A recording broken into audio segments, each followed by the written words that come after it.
fellas, we're in the thick of winter and a storm's a-brewing. Luckily, our partners at Manscaped specialize in products to make sure you're walking around town with beautiful snowballs. Manscaped is here to provide you with the best tools for your grooming experience, offering precision-engineered tools for your family jewels. The Lawnmower 3.0 electric trimmer is the best hygiene tool for the modern man. You know the drill: ceramic blade, advanced skincare technology, waterproof capabilities. It's simply the best, and Manscaped's Performance Package is the best buy of 2021. The Performance Package comes with the new and improved Lawnmower 3.0, Weed Whacker ear and nose hair trimmer, performance boxer briefs, a travel bag, deodorant, and soothing aloe toner. And with our background, you know we might as well use the best tools for the job. Get 20% off plus free shipping with code DIGGINGDEEP20 at manscaped.com. That's 20% off with free shipping at manscaped.com by using code DIGGINGDEEP20.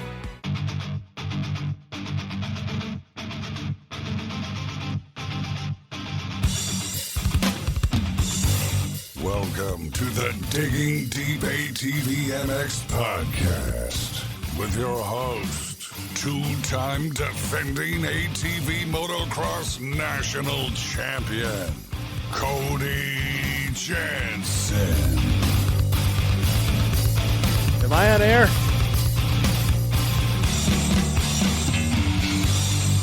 What's up, everybody? We're back. I'm your host, Cody Jansen, and welcome to a very special episode number 47 of the Digging Deep ATVMX Podcast, presented by our title sponsor, CST Tires, available for purchase at shop.csttires.com. Byrd is the word in this one. The legend that is Joe Byrd joins us tonight for an absolutely unforgettable episode of the Digging Deep ATVMX Podcast. We also have a special guest coming up at the end of the episode, so keep listening for that. I want to get right into this awesome conversation with the Byrdman, but first, two things. One, I'm stoked to announce that sign up for Digging Deep ATVMX Fantasy is now open. Think you know ATV motocross better than the rest? Prove it by signing up to play our Digging Deep ATVMX Fantasy League today. Go to atvfantasy.com or click the link on our social media channels to sign up and lock in your four-rider team for Daytona. Players will compete for weekly and season-ending prize opportunities. A one-time sign-up fee will grant you access to Digging Deep ATVMX Fantasy for the entirety of the 2021 season. This small fee will help us pay for the hosting service. Just wanted to add that in there. This is an exciting day for ATV motocross fans. Sign up today for the first ever ATV Motocross Fantasy League. Lastly, let's shout out all the awesome people that make this show possible. CST Tires, go to shop.csttires.com. Yamaha, thanks to Blue Crew. Valvoline, SSI Decals, DID Racing Chain, Namira Technologies, Bronco ATV and UTV Components, Launderville Steel Enterprises and Concrete Supply, Forworks Carbon, DP Brakes, Gripped Gloves, Factory 43, Bikes, Trikes and Quads LLC, and Manscaped. Get 20% off and free shipping with code DIGGINGDEEP20 at manscaped.com. Their clippers rock, their nose hair trimmers are amazing, and they have a bunch of other cool stuff as well. So check out Manscaped. I wish I would have sooner. Get 20% off with free shipping by using code DIGGINGDEEP20 at manscaped.com. Support all these great companies that support us, and for any products that fall through the cracks, click that Rocky Mountain ATVMC banner on our website to help us out. The season is right around the corner. We'll be racing before you know it, and we both know that you need parts and gear. No matter what off-road gear parts you need, Rocky Mountain ATVMC has you covered. So before you buy, click that Rocky Mountain ATVMC banner on our website to help us out. Now, the 30-second board is up, it's sideways, and the gate is down. Time to dig deep. Let's go.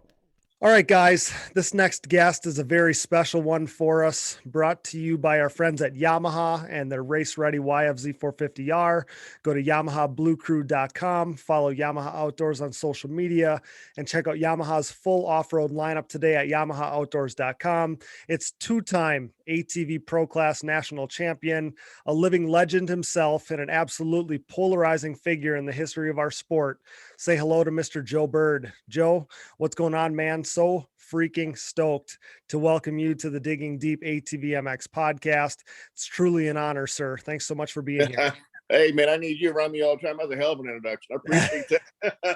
Joe, honestly, this is extra special for me because as a young rider, you were my favorite athlete on the planet. I remember heading down to Union City. I was probably 12 years old, coming down there to the Byrd facility there and just being in awe, being starstruck by you. So this is a special episode for sure. I appreciate it. I'm glad to be here, buddy. Yeah, and I remember a lot of push-ups, Joe. I remember push-ups. That's right. Back in the day. Either your bolts wasn't tight or you didn't do something right. Or, I'm sure that was the case. Hey, cotter pins. Cotter pins. I guarantee you that got most people. Yeah, that got me for sure. Joe, what are you up to these days? I know that you were headed south to enjoy some good weather. What's keeping you busy nowadays? Not too much. After I retired from racing a couple of years back, I just kind of taken some time off and just kind of figure out what's next in life. And I've been blessed to make a good living in racing, and everything went good until just a couple of years ago. The long story there. I can explain that a little later in the conversation. But yeah, I'm just actually retired, and honestly, I'm bored as hell. I'm looking for something to do, and I've got a bunch of aviation job offers coming up, and I don't know. I gotta, you gotta make money or ain't worth doing, but I also gotta really love what I'm doing. I really love racing. For 33 years. I did it. Okay. Taught riding schools for almost 30 years, and I've got to enjoy what I'm doing at the same time. You still got to make some money, So, yeah, we're just, right now we just taking a few years off and trying to enjoy life. And, you never know when your time's up, and we're just trying to take it easy for, a couple of years and figure out what's next. Yeah, hell yeah. Good for you. I mean, it's all, you obviously earned it after the career that you had and all the accomplishments that you had. When this time of year comes around, Joe, when the weather starts to improve, when race season nears, do you find yourself getting the itch at all? Because oh God, I miss it. I'm itching right now just thinking about it. I believe it. Doug Gus came down last year, rode a couple months with me. He was itching, and right before he started his crop dusting season back up, he was like, he actually fell, got hurt pretty bad, and knocked himself out. And he goes, man, that's only like 5 or 6 weeks away. I got to stop. But we rode for weeks this time last year. And you know how it is where the track's exactly the same as my last year race, and all the big jumps and everything. We're both talking, going, we're not doing all the jumps. We're just going to do like half of them. I mean, third lap, we were like, screw him. But problem was we can only go about 3 laps. So right. Well, we're both panting and like needing oxygen after that. But the competitor in you is never going anywhere. Oh no, man. Same with Doug. And 2 years ago, a few days before the Daytona, I got hurt, and I was riding with Weenan down there training pretty good at my track in Florida. And Rodney Gentry came over, and he's 6 years older than I am, and same thing. He hasn't raced in years. He had a almost brand new Yamaha. He got out there. Same thing. This is a lot more milder track. It's more like a Southwick track or something. Okay. And we get out there, and he wouldn't let me by. I'm like, I'm coming by. So we had a heck of a battle. And then Doug Gus comes down there and joins us. So, all those old guys, we still have it, and we really have the middle part of it, but we ain't physically fit like we used to be. Well, you know how it is, right? Like mentally, we never age. So right. mental in your mind, Joe, I'm assuming you feel like you're mid-20s, you're in your prime, right? And it's oh, absolutely. Heck yeah. Right. It's like, that's how we are. We're perennial kids. We never grow up. So I needed to ask you that because I figured after so long of being in the sport, because it wasn't long ago, you were still competing. So to have spent so many years, this time of year, you were locked into boot camp training mode. Exactly right. I had to assume that you get the itch and miss it this time of year. Yeah. Just like I said, just a couple of years ago, I was down in Florida. And I'm 45 at the time. And I was like, this is it. I'm retiring. If I get on the podium or win Daytona, I'm it. And I've been training all winter. It was 4 or 5 days before Daytona.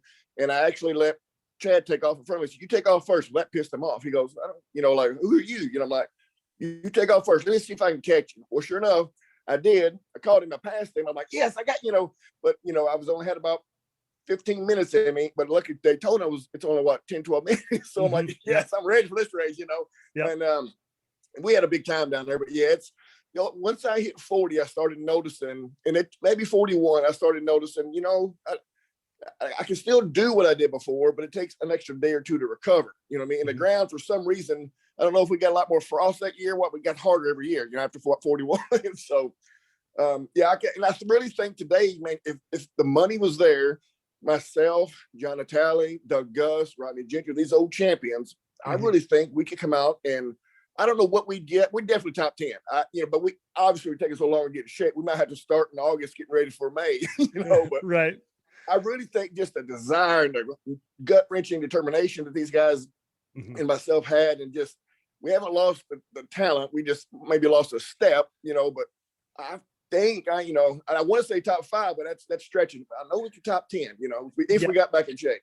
Yeah. I mean, you guys, all the legendary guys that you just mentioned, there's something special that made up who you guys are. So definitely wouldn't bet against you guys, but I want to dig into your story, Joe, because it's really unlike any other. And aside from actually riding and racing, bench racing and talking about ATV racing, like we're doing here, is the next best thing. I guess we need to start at the starting point, taking it from the top. Tell me about your first 3-wheeler or 4-wheeler, and what year that would have been. May 13th, 1982. I got all my stats on everything. I can tell you what, in my 325th race, what position I got, how much I won, if I didn't win, who did. I've got 600 something national races log. That's a whole lot of races, more than any other rider in the history. Oh, that's amazing. Yeah. So where 1982 I started. So what's the significance of that date other than your starting point, or do you just remember that because that's when you got your first machine? That's just when I remember I first got it. And so I remember October the 6th, the next year I had a 200X and started racing. And I raced that thing till, I guess, October, was it the 7th or 8th of 86. Okay. And then for Christmas, we were racing an indoor race. And my dad looks at me, he goes, boy, I know you like those 3-wheelers, but 4s had just come out. I mean, the first one had just hit the floor. He goes, we're either going 2 wheels or 4. What do you want? I'm like, I want to go 4. I mean, it's similar to a 3-wheeler, and I didn't want to get on a stupid ass dirt bike. I called them back then, Right. They all hate us. So what, anyways. So I got on the 4-wheeler and just fell in love with it. And I rode those 2-strokes. My first one was an 86 250R, I believe it was. And I rode that thing till 2002 when they made us go 4-strokes. In 2003. So, and did good won some races, but just didn't always was behind people like Shane Head and these little guys, like Hetrick would have done me at the time. And, these guys just had 130, 40, 50 pounds, and I'm over 200 pounds, and they would just kill me on the power to weight ratio. So the 2-stroke days were good, but wasn't great to get on 4-strokes. Okay, sure. That makes so much sense. I think that there's riders that still battle that to this day. And obviously magnified at the time being on 2-strokes and stuff. What about when you first transitioned from riding to racing? Did you have to twist your parents' arm to let you do that? Or was it kind of yes, I did. Oh, did you? Okay. My mom, no, begged her. Finally, she said yes. And Dad started saying, this is expensive. No. So Mom had to talk Dad into keep doing it, so to speak. And yeah, I had to beg on. And actually, the funny story, the first race I went to, I looked at Mom, looked at Dad, I'm a little kid going, hey, I swear, I just let me go this first race, And I get there, I'm in the back of a pickup truck, like I'm sitting on the side of the bike. I'm all so excited, Okay. Yep. And I see all these 3-wheelers out there practicing. We were late, how to do. We were late for practice. I'm like, oh my God. And it's a big, it's like it wasn't a man-made track. It was a lot of natural terrain. We have some videos on Byrd sand tracking, because that actually was the track I raced on the first time. Okay. And I got so intimidating. I'm going, Mom, I'm stuttering. My mom, Dad, if you don't want me to race, it's okay. I understand it. My dad goes, hell no, boy. We spent all this time and money. You're asking to get on the track. If you don't like it, we're done. Oh gosh, 3rd lap, I was grinning ear to ear, just loved it. My mom goes, oh hell, here we go. Here we go. Yeah.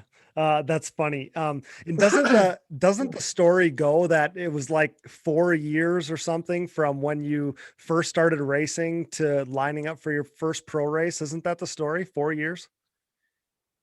Let's see. I had that. I'm not at home to get all my stats. I got all this stats. I lined up, and must have been like 86, right? Yeah. So 89, I want to say, I won the Eastern Regional. They had 250A class at the time. You probably remember that. Wasn't that was right before pro. Mm-hmm. Yep. And I believe that same year, late 89 or 90, I signed up in the Micke Arena Cross Series. They still have the Arena Cross Series today, but they don't have the quads in it anymore. Doug Gus, Donnie Banks, and I don't know if John Talley was in there or not, but all my heroes were in there. I'm like, oh my God, I'm so nervous, like didn't know what to do. And that very next year, I'm at Loretta Lynn's on the pro line with Gary Denton and Doug Gus and, all these top guys that, that were the badasses back then. And man, you talking about how to pit, that's what they got the porta potty right there beside the starting gate. Yep. Yeah, no kidding. So what was that like, those early years, of kind of getting into riding and racing and finding your footing and then, making it to the pro level? Like back then, what was it like? Like, how did you know you were ready to go pro? Well, I didn't, in my head, I thought about being ready, but I wasn't really ready. I was kicking everybody's butt in the local scene. And I go to some of the regional stuff and just, nobody had any competition for me. I was like, well, maybe I am ready. I don't know. We'll see. And I went, like I said, in that mid to late 80s, I went to see a few amateur nationals and I did well in those. I don't think I won, but maybe one or two. I wasn't that great. It was good, but it wasn't great, Okay. And then people just kept talking to me. You know what? If you go to pro class, usually there's less riders, and you're in shape. So, people like, not naming names, John Scott or whoever these guys, they're not going to go about 4 or 5 laps. You can go 20 laps. Because I always was physically active and knew what I went to school for. Yep. And I was like, sure, I'll try it. In my first race, I got 7th. And that's kind of where the number 7 comes from, man. Of course, the lucky number 7. And my first folder I got was a toy and had number 7 on it. So like when they told us to pick a number like NASCAR so we can brand your name, I think Tim Farr was the champion at the time, and then Shane hit, and I think I was 4th that year. I think Doug Gus was 3rd, and they said, okay, the champion gets to pick his number, and then I get the 4th pick, and everybody got the number they wanted, Yeah, except for Natalia. I don't know why his crazy ass went 13. I think that's his nut loose in his head, I think, Right. Yeah. I feel like the 13 fits him. But yeah, I wanted to go ahead. That's kind of, we had a huge rivalry, and there's no secret there for years and years. And since we were both pro-am riders on the 500 class, and it just fit when I was lucky number 7, he was, the unlucky 13 number. And then we were just like butting heads all the time. That was kind of ironic. Yeah, that's so funny. I feel like it's so fitting. I wanted to ask you about your first pro race, and what you remember from that, but the number 7 kind of coming from that seems like maybe that's the most significant coming from that first pro race of what you remember, huh? Absolutely. Just knowing that, how bad I got, even though I did get 7th, I wasn't like right on 5th place's butt, and hell, he sure wasn't on 3rd place, but there was a bigger gap at the time. I didn't know what I was getting into and how intense the pace was. I went to whole moto, but I went my pace the whole moto, and I was like, man, I want to say, I don't know if it was Gus or Denton that won the race, and it's probably, gosh, maybe a half a lap in front of me. I came back and my dad goes, well, you got some learning to do. So I literally called up Donnie Banks, said, man, how do you doing this? I was trying to talk shit to him, but you ain't no better and stronger than me because we're about the same height as boys, Yep. He goes, come down to Georgia. His country accent, I got one too, but he's worse. Come on down to Georgia. Let me show you how to do this, boy. And I sure enough went down there, and I mean, damn, Shane hit wasn't there. We went to this track that was like the worst sand track we've ever raced, Red Bud on steroids, or Southwick, Massachusetts. And I went like 15 minutes, and I had to stop. Literally, Cody, I stopped and drank mud out of a mud hole because it was like a 3-mile trail ride from the truck to where we were riding. I was so tired and hot. He came by just laughing, flipping me off, going that. So I learned how to, he really like showed me the hard way. This is how you do it, boy. And they just kept on riding. I'm like, holy crap, are you guys going so hard? But he showed me the hard way, and I went home. I used to practice my seat off. I get off, as soon as I get down to 30 minutes, push the quad around the track. And said, he ain't beat me like that again. And sure enough, I got to where I could be. So what you learned there at the very beginning, I have to imagine is stuff you used for the whole rest of your racing career then. Well, absolutely. Yeah. It's, like I taught you in my riding schools, I tell everybody this, it's 33% mental, 33% physical, and 33% machine. I can't go get on Chad Winnie's bike right now. It's one of the best ones out there, old Joe Hedrick, and go win the race. Mainly I'm ready. The machine's ready, but I ain't physically ready no more. Same thing with a lot of guys. That's why there's only one champion every year. You got to be mentally, physically, and the machine's got to be spot on. So most of the young guys today just don't know how to set up the machine. They're probably mentally as physical as anybody, but they're not educated enough on the machine setup to make it work. Yep, exactly. Exactly. I feel like, you know, in the newest generation stuff, I feel like some of that art, it has been lost because so much of the setup and being with the machine and knowing how your machine works, that's something that was integral for you guys. That it had to be that way for you guys. And nowadays, I don't really think that that's the same for most people anymore. Well, no, it's not. And it's not anything to do. You know, a lot of it's to do with just social media, and they want to be the most popular guy at the track instead of on the track. But, you know, some of it's to do with all the guys that are my age. We had to learn this stuff. Nobody taught us. You know, when I started racing a four-wheeler the day the four-wheeler came out, you know. Right. Yeah. And so we're like, well, that didn't work. Let's try this. Well, that didn't work. Crap, that broke. I broke my, you know. So we had to figure out stuff the hard way. And we used to race the Micke Thompson Stadium Series. We used to race the TT Series. And you had to have your stuff set up for those events because you couldn't triple a jump or be in better shape or, you know, have your bike set up better or, you know, have yourself do something on a track to separate you because everybody's going wide open down Asheville, you know, the TT straightaway. And everybody's at these Micke Thompson tracks. They're almost like TTs and it's stadium racing and everybody's fast. So you really had to get the setup how you won those things. Absolutely. It's kind of like being baptized by fire. I feel like you had to just test the waters and figure it out by yourselves because there was no handbook. There was no people that have been doing ATVs to tell you how to do it. So that makes so much sense. So when you look at kind of your, you know, your achievement list or whatever, because there's no archive, right? Like there's no place for people to just go look at all the results from, you know, the 80s and 90s. So, you know, the next major milestone for you doesn't come until 1995 when you won your first pro national event. But what do you remember in kind of that window from 1990, your first pro event, to 95, winning your first pro national race? What do you remember of your early days in pro racing? That would be your first 5-ish seasons. Yeah. So the first years, literally I was racing with, of course, still a stock frame, stock shocks, front and rear. I may have had a pipe on there, stock engine, you know. So I'm in a pro class. There's a picture. Oh gosh, Gary didn't share this the other day. We were at Redbud. It was Gary, me, maybe Doug, and Greg Stewart. He was a good jumper back then. And I'm tripling this jump behind Gary with stock shocks on. And we just laughed about that. He's got his Pro Tracks legger for the end and Olin shocks on. And he was, of course, still kicking everybody's ass. Me and Doug us had stock shocks forever. He even won, oh God, was that 88? He came out of nowhere and won the Loretta Lynn's Pro National when they raced on the hill on the other side because the main track was so muddy. So yep. He told us that story. Yep. Yeah. So excuse me. So he was a badass, you know, and we're like, he and I both we grew up basically didn't know what the hell we were doing until we got in the early to mid 90s. And that came for me. My first one was the year before the Micke Thompson Stadium Series races. That was at the time is bigger than the national because we'd race in front of 55, 60,000 people. Yep. Now it was only pros. But you had, like I said, we qualify. I may get first place or I may get ninth place, but it was a half a second difference because the tractors were easy. So in 93, I was begging old Alan Knowles at CT Racing, hey man, give me a shot. You know, he seen I was getting good at the Nationals. He said, well, I don't know, you know. And I said, man, I'll shave my head.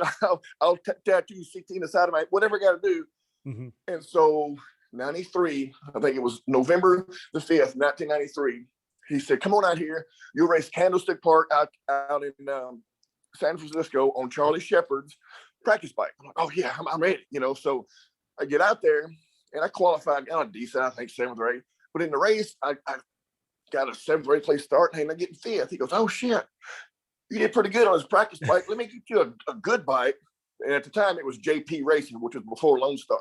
Okay. And I'm like, oh, I get a good bike. And so I'm all excited. I get this chromoly frame. I get this good front end. I got these big 20-something inch long Olin shocks. It didn't work worth a damn, but at the time we thought they did. And so I go to, I think I go out a week ahead of time. And no, I went out like a few weeks ahead of time. I didn't get to ride the bike the day of the race. I was still riding Charlie's practice bike. So got some time out in Southern California. I went to the first race, pulled both hole shots and won the damn thing. And I'm 21 years old, I believe. Okay. And I'm at Anaheim, California. This is before they had the earthquake. Mm-hmm. 60,000 people there. And I'm like, holy shit. And I'm crying, I'm looking at what they call it, Diamond Trunk, the big screen at the time. Yep. I'm like, holy shit, I'm about to win. So at the last turn, I see the guy's flag. And anyways, I won the race. And the very next weekend was, San Diego. I did the same thing. So I won the first 2 races on this brand new cool ass JP 250R. And that from that point on, it kicked my sponsor stuff off. And then, so that kicks it back into the Nationals. And I did, how did I do at the Nationals that year? I think I got, I don't know, 5th or 6th at the Nationals that same year. And then the next year, we stepped it up. I think I switched to Legger.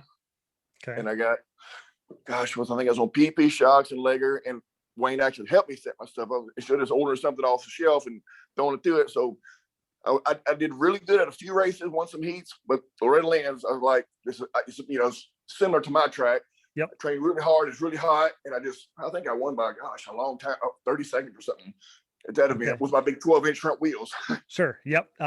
Yeah. So that was the start of what would be a dominant run at Loretta's over the years. Yeah. Yeah. That track, until they changed it, a few years back, it was a good racetrack. It's still okay to ride, but used to it was all hard pack. So you had inside and outside turns. You could go in and block somebody. Now it's like a train track everywhere. Yep. And it don't prep worth a damn. It's got sawdust everywhere. It's all one line. It's just terrible the last few years, but in my opinion, it used to be really good. So it was very similar to my track at home. Yeah. Yeah. It definitely has changed over the years. One of the things, and you touched on it a little bit there, but the guys that you were racing there in the early 90s, all the legendary names, obviously Gary Denton, but all the guys after that too. And you're just a young rider at the time. That had to be pretty incredible. So who were you, cause again, you're a young pro. You just said you're 21, 22 in that range there. Who are you looking up to at the time? Or were you like modeling yourself after any other riders? Was that something that was in your mind at the time? Well, of course, I think I went pro, like 18 or something. And I just got lucky and everything fell into place when I was around 2021. I get to win those races. And then I was like, I just fell in love with that sponsors. But, all those names I mentioned, you have, I raced with any guy that's ever been a national champion. I've raced with them, even to this day. Yep. So, but I was looking up to Marty Hart and Gary Denton, and I always liked Doug Gust, and then Donnie Banks. Those are the guys, in my head, I'm like, man, these are the guys I got to beat, Yep. So, and because Donnie was such a tough badass, I don't think he ever won a championship, but he won like the fastest qualifier. Although he was like Patrick a few years back, winning everything, but just couldn't keep it together for the championship. Right. So, and he was a big guy like me, and I was like, I got to beat this guy. I got to beat, that's I want to be the next Donnie Banks, So he was probably like the guy that I just wanted, tackle, Yeah. So I don't know if it was the build that was so similar with you guys or whatever, but I always thought of you and Donnie Banks kind of in a similar way, when I thought about the history of the sport. Like he was kind of, the Byrdman before you came, you know what I mean? We actually, got in a couple little fights, and we was at Redbud, and I went to, how did this work out? I think it was about for second or third. Okay. I was right behind. I think it was Gus. He always kicked ass at Redbud. So I was going around. The finish line was still the same. Had a little hump and hit the tabletop. And I just got a flat on Larocco's lead on the front left tire. Okay. Got a flat. So now I'm making this right-handed turn. I can't steer. He's coming around me on the outside. I'm like, I didn't want him to come by me, but I didn't intentionally to knock the piss out of him. And he hits the fence and flips over the fence post. So, oh, shoot. Needless to say, it's a finish line. Mm-hmm. He comes across that finish line and never checks up. Bam! Hits me in the ass. I fall off the bike. I get up. I smack him. He gets off. They separate us. And then he was riding for Lauren Duncan at the time. Okay. I went to his trailer, rolled my full up in his trailer. They pulled us apart again. I'm like, boy. And that was my hero. Well, I was so pissed off at him. But right. Yep. We all settled it. We're friends now. But, just, a little racing bug, a little fuse on top of your head when you're racing, boy, it just set me off when he did. He was pissed off too. Oh yeah. That adrenaline in the moment, it doesn't matter who it is. When the adrenaline's flowing, especially when you're talking about being up front in the pro class and stuff like that, there's just, I feel like anything is fair game at that point. Well, that's right. You know, when you put the helmet on, I don't want to be all these guys' buddies. And I got a few of them that I'd hang out with, but I didn't give a shit about them. I mean, I hate to be that way, but that's where the Dirty Bird comes from. I mean, you're taking money in my pocket, dude. We need friends when we retire. You know, yes. Not now. Yeah. So, again, like I was never, obviously I was never Joe Byrd. Right. But, even in my mind, like I've always been this way. It didn't matter if we were playing football in the yard when I was a kid, or if we were playing video games, or then, you know, obviously racing, but I felt like I needed to have some kind of small animosity towards whoever I was competing against. That's just how I am. Because I'd have a difficult time being buddy with somebody and then having to go, like, you know, willing to do anything to go beat them on the racetrack. I'm just not built that way. And it sounds like kind of you're the same way. Well, yeah, you watched your Rocky, 2, 3, and 4 movies. You know, Right. He had the posters on the wall, Mr. T and Ivan Drago and all these guys. You go home, it's 95 to 100 degrees outside. You're tired, you're hungry, all your buddies are going out. You got to have a reason to go out and ride and train and eat and breathe this stuff. And that guy that's pissing you off, that's your reason. Exactly. I mean, yes. I mean, I'm sure it was the same for you. It was the same for me. So many countless days and hours spent in the gym and in the shop. And then, you know, obviously at the practice track, thinking about whoever you're racing against at the time. But, yeah, so let's get back to the story. I mean, you get your first national event pro win in 95, and you're still a decade away from your first title. So I want to cover kind of that span of time and have you fill some blanks for me. One of the things I wanted to at least ask about was at what point the Joe Byrd Riding School became a huge part of your racing program. Okay, so we'll do the school thing first. I started at 93, I believe it was. And in the late 90s, I started making money at it, you know, actually, because, oh my God, I can pay my car payment. You know, I just bought my dad's house. You know, I'm like, I think it was, 90. So about 3 or 4 years there, I think my first riding school was like $65. Okay. 4 or 5 hours long. Watch me do this. I had like 5 guys, you know. Yep. And then it goes up to, you know, my private lessons are $800 a day. You know, I'll get, you know, used to get when it was big, I'd get $250 a year. You know, it's like making rock star money just in riding schools. When the sport died a few years back, so did obviously that. And, you know, at the time I'd taught almost everybody at the racetrack, it seems like. So, and then I retired, so it all kind of melted down. And me and my wife were like, well, you know, I still do them, but I've got some coming up this next month, but you know, I'm not pushing it as hard, but that's always been good for me. And I always enjoy doing that because I'm always trying to learn from somebody else. And I like teaching people the right way before they screw up and spend their own money and do it the wrong way. Yeah, absolutely. And in its day, I mean, there was nothing like the Joe Byrd Riding School. You had that market covered.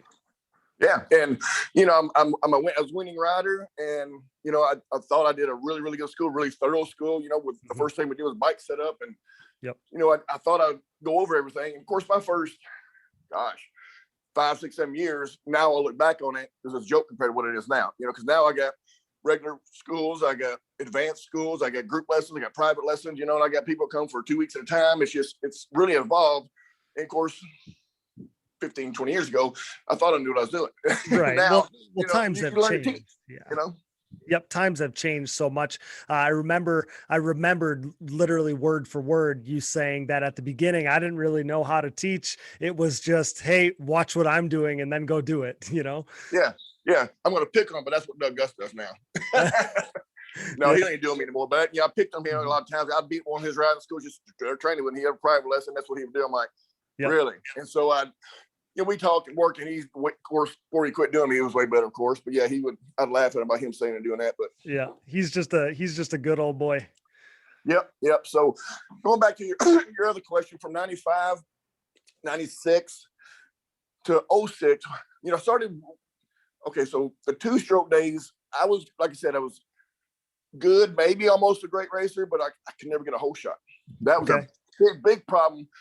Even that year at Orleans, I didn't pull a whole shot. I chased everybody down. I was in so much better shape, and you know, I was Chad winning everybody. You know. Yep. And so, I guess, 96. Okay, 95, I was winning. Ready. I won indoor races between 95, 96. I'm ready. I'm going to do it this year. So I come out in 96, and I'm in a points league. Me and Doug Gus. You know, we're battling back and forth. When I would go to Muddy Creek, tracks turn around backwards. And Doug had tried this big double across the track nobody had tried. And well, maybe a couple guys had tried it, but there was one jump that nobody had tried right next to the announcer's tower. And I'm like, I can do it. I got to go do it. I got to have an advantage on it. Well, I didn't make it. My bike looped out, the big old jump. Okay. And it lands. I pushed away. I never jumped away from the bike, but I pushed away from the bike, and the bike clipped the top of the jump on this grab bar, straight up and down vertical. And I didn't make it that far. I went face first into the jump. Like you seen Chad Reed do when he catapulted at the Millville. Similar thing, but I landed in the face of the jump. Oh my gosh! And this is the bad injury that we hear about, right? This is it. Yeah. So that's what I thought. I instantly try to jump up. When you're at the beach and you got your sandals on, your little flip flops, and you get them wet, you kind of walking around, your heel slides off the bottom of them, and you kind of keep walking. Right. That's what it felt like. I stood up real quick, and I'm like, oh my gosh! I just felt my heels roll up into my ankle joints. I'm like, oh, and of course I fell right back down. And old TC Tom Carlson came and picked me up, threw me in the truck. We hauled ass, and as I was getting to the airport, my right one had been messed up so bad. I'm looking at my dad going, oh no, my other one's hurting. So they took both my boots off, and I get in there, and it hurt so bad. Since then, I broke my back, my neck, my ribs 9 times, shoulders, collarbones, legs, toes, nose, skull. That's the worst one. It sounds funny, but I'll tell you a funny story. He might won't bleep this one out, but my dad goes, give us some pain medicine. Give us some pain medicine. I said, Dad, my ankles hurt so bad. If you could cut my penis off so I can go away, I'd say rip it off. It hurts so bad. And they say that's a nasty injury. So what happens was I shattered both my ankles and my heels in like 4 or 5 spots. So it rolled up into it. The doctor the surgeon that did my knees, he was a specialist. He did Jimmy Carter surgery. He said, son, you won't ever race again. You sure won't walk on a roof or do any kind of running. So that was 96. So 97, I was still trying to make my comeback. Sure. Yep. And I think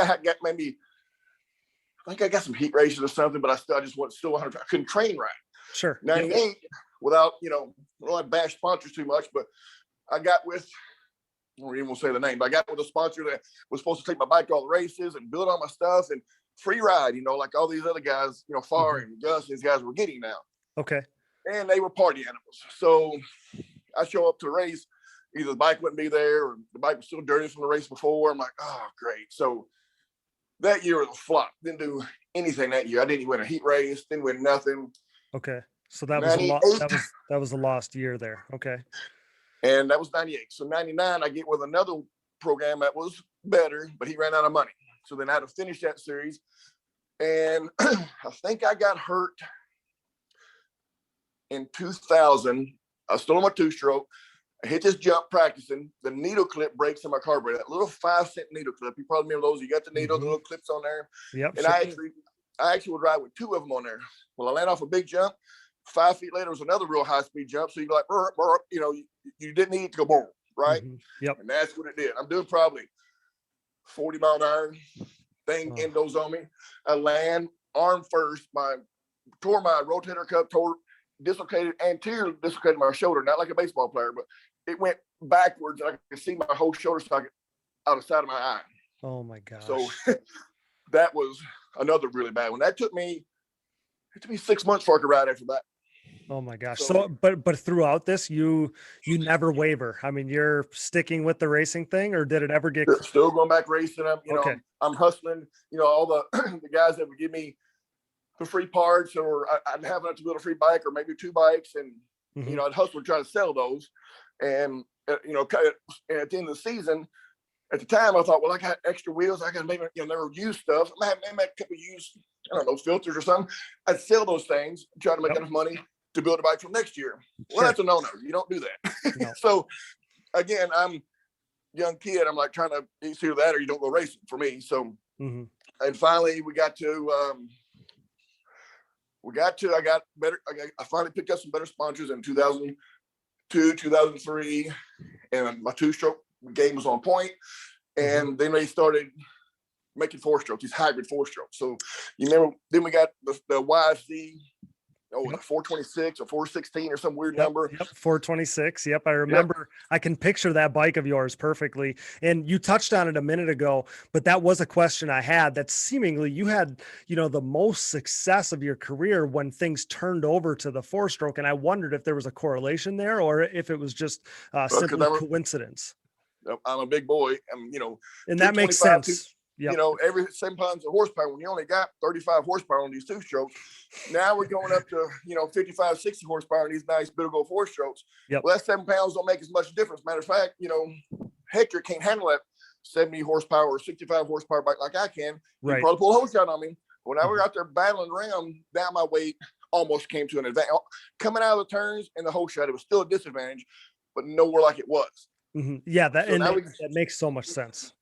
Yeah, so the only other negative point, or I guess disadvantage I was having was being taller. If only in the whoops is that a better, or maybe if you clip a jump, you got your butt. It's not as going to hit the seat as bad. Yeah, I got more leverage. I'm 230, 6'5", and I'm hanging off the back of this thing. Now I got my shock's got to be so much stiffer, but it can't be stiffer in the little stuff. You got to go through all the bumps, the medium bumps. But you can't G out. You're gonna bottom and buck, and you're gonna blow your bumper. You're gonna be over the bar. So that was always a problem with my shock guys. Okay, yeah, and that too makes sense. But now we're kind of getting up to the the more new generation stuff. Now you're racing 4-strokes. I mean, now you're when you're creeping up on 2003, 4, 5, 6. That's when you went on your run of 4 consecutive Loretta's wins there, 4 consecutive years. Before we pass by that, I wanted to ask what was it about Loretta's that made you so dominant there? Well, at one time it was a technical track. And my track at home was technical at the time. And I built it real similar, the 10 Commandments, the tabletops, the camelbacks. And it was very similar. And I knew that was home. That, of course, we couldn't practice there. It wasn't no more a whole track than it was yours. But the heat, I trained in that 9,500 degree temperature all summer. And when I'd get to that race, it would finally pay off. Doug, matter of fact, Doug Gus and John Talley used to come to my house after I started winning all those races down there. But we got to train with you. It's just, we're not acclimated. You can't get acclimated in a week. No, you can't. That humidity is so nasty. And then, just the confidence. When I went there, I knew I was going to win. Mm-hmm. You know what I mean? Unless it rained. I said, so I'm walking the track. I'm picking out my lines. I just cocky. I just knew I was going to win before the gate fell. And that helps a lot. That 33% came in right there. Yeah, that's again, it makes so much sense. I automatically always just assumed, hey, it's just like home for him. It's just like home. And if you had a race at your practice track, you're going to win that thing just like you did Loretta's. And again, too, as we get closer to, the title years for you, at what point did Honda get involved and how did that all come about? Because you were riding. You were riding Lost Creek Cycle, right? And then, I guess take me through all of that. All right. Well, first of all, I never rode for Kevin at Lost Creek. He was an interesting guy. I rode for Dave at East Coast ATV. Oh, East Coast. Okay. Yes, I'm sorry. Yep. Yeah. So anyways, that's where I met him, and he goes, man, he had plenty of parts and pretty good pocketbook there, and he actually that helped him. I was his first race. So this was 2001. I was 2001, 2002, maybe 2000. Started with him 2000. So he gave me the good bike. Now I have the Roll Access bikes. I had the good stuff again. The stuff that's been tried and true. I actually had a practice bike and a race bike just alike. I'm like, oh, now I'm getting back. My fitness is back. And then they bring these 4-strokes out, and I rode one for the first time. I'm like, oh hell, I got to have this, because they're just so much more torquey for a big boy like me. Yep. That's what I need. But the problem was, you had this junky ass 426. I think it started with a 416. These things were garbage. You got to hold your head just right and pray to God and kick it just right, get top dead center and start it. So if you ever crash in a race, that thing ain't ever start. So, and I hated the thing, handled like garbage. But East Coast said, we got to get on this 4-stroke. So we did. And then lo and behold, I finally get on a Walsh CRF 450, the Honda engine. Now we got something here. Well, now I'm like, that was a good bike. I got off this Yamaha, which nothing against them today, but it wasn't a Yamaha. It was just a Yamaha engine, right? So absolutely, yep. The first geometry was just garbage. I mean, I think the 40X handled better. Mm-hmm. So we get on this Walsh 250R geometry with a CRF 450 engine. Like, oh my God, sign me up. I need 5 of these, you know. And me and Doug were in Florida. All the guys come down and test with us. Well, I won a few races that year and definitely some heat races. And me and Jeremiah Jones are battling for the championship. I'm like, here I am. I'm back in the championship hunt again after 8-9 years, whatever it's been. I'm like, I ain't screwing this one up, you know. And we go. I had a couple of DNFs, I believe, and that's put him right into, you know, points championship with me. And I think, was it Red Landry Bowling Green? I can't remember. I won the race and we're tied for points, or did I have a 1 point lead? I think I had a 1 point lead. When we go to Massachusetts, 2003, I went in with a 1 point lead, and he was always still in that, he that LRD aluminum frame 250R. He was still getting hole shots or getting top 3. And, you know, you had your Lou and Doug Gus, all these guys that always got hole shots are still getting me off the start, you know? Okay. Because the engine was okay. It was basically a stock engine, just cleaned up. We didn't know how to do them back then. Right. Yeah. So I go into the race. I'm telling my guys, I'm telling Tom Carlson was my mechanic, and well, not necessarily mechanic, but he was my engine builder. I'm like, man, I can't come out 8th, 9th place like I've been doing all year. I think I came out 7th or 8th, closest I came to, you know, whole shot. He goes, what are you going to do? I was like, I got to do a second gear start. I got to try something, because if Jeremiah pulls a whole shot, I'm ready, but I don't know that I can chase him down. I might get 2nd or 3rd, but that's going to be hard to come back. You know, it ain't like it is today. You got 2 guys that can win. Back then, heck, from the early 2000s to, 2011, you had 10 guys that can win. Absolutely. Yep. So I said, I got to do a second gear start. Well, he goes, okay, just light the tires up. And I'll tell you that story again. When I tested for Dunlop, best tire company ever in the history of AT racing. When they came into the thing, I'd pull a whole lot of hole shots, but you just don't do that. People still do it. They light up. Of course, we don't have too many concrete starts more, but they'd light up the tires and just, Corey Ellis was the world's worst at just making smoke. Well, we did that back then, and it didn't help. Well, it is to burn your damn tires up. Right. And it got them so hot, whenever I dumped the clutch, I stalled the engine. Are you kidding me right now? And guess who pulls a whole shot? Jeremiah Jones pulls a whole shot. The last place guy was already up the first turn, almost to the second turn before I got that damn hot, that engine started, because they didn't have hot starts on it back then. Right. And I'm in dead last place, like 8 seconds behind the last place guy. I think I still came back, got 2nd or 3rd in that race, but guess what? I lost the championship again, like 3 or 4 points. Oh, I was just so sick of myself. So that was 03, 04. We went, they changed production rules. You had to race a production bike. Nobody's racing these hybrids no more. No so hybrids, the only thing you could get was the Yamaha or the Z400 Suzuki, and Tim Farr has the only one with a Honda contract. And so at Glen Helen in 04, there was Doug Gus on a Z400, Tim Farr on a barely out of the box TRX 450R. Everybody else is on Yamahas. And for me, I don't know if you remember that 04 Yamaha. It's nothing like the Yamaha today is. Well, no. You know, and like I said, I talked to Donnie Luce the other day about getting a bike from a riding school, but that bike back then is like, I'm coming off this hybrid CRF Walsh chassis onto this thing here. I raced that thing 2 races. As soon as I could get that Honda, I got it. I started doing good on it. They called me up. Hey, won't you meet us in Columbus, Ohio? We're going to be out there doing something. I ran up there and they made me an offer. I looked at it and I turned them down. I was like, are you kidding me? I mean, I was thinking, you know, because me and McGrath were friends, me and Ricky Carmichael were friends, and, you know, we talked, and I'm along what they're getting. I'm like, I know this ain't dirt bike racing, but, you know, give me a 10th or 20th of what they're getting. You're lucky we're offering you this, boy. Basically, they were cocky. We ain't, no. So I turned them down. I went home. I was madder than hell for like a week and a half, 2 weeks. And I got to thinking about it. I'm like, ain't nobody else going to offer me nothing. So I called him back up like a little kid going, is that offer still there? And I got my first factory Honda contract in 04.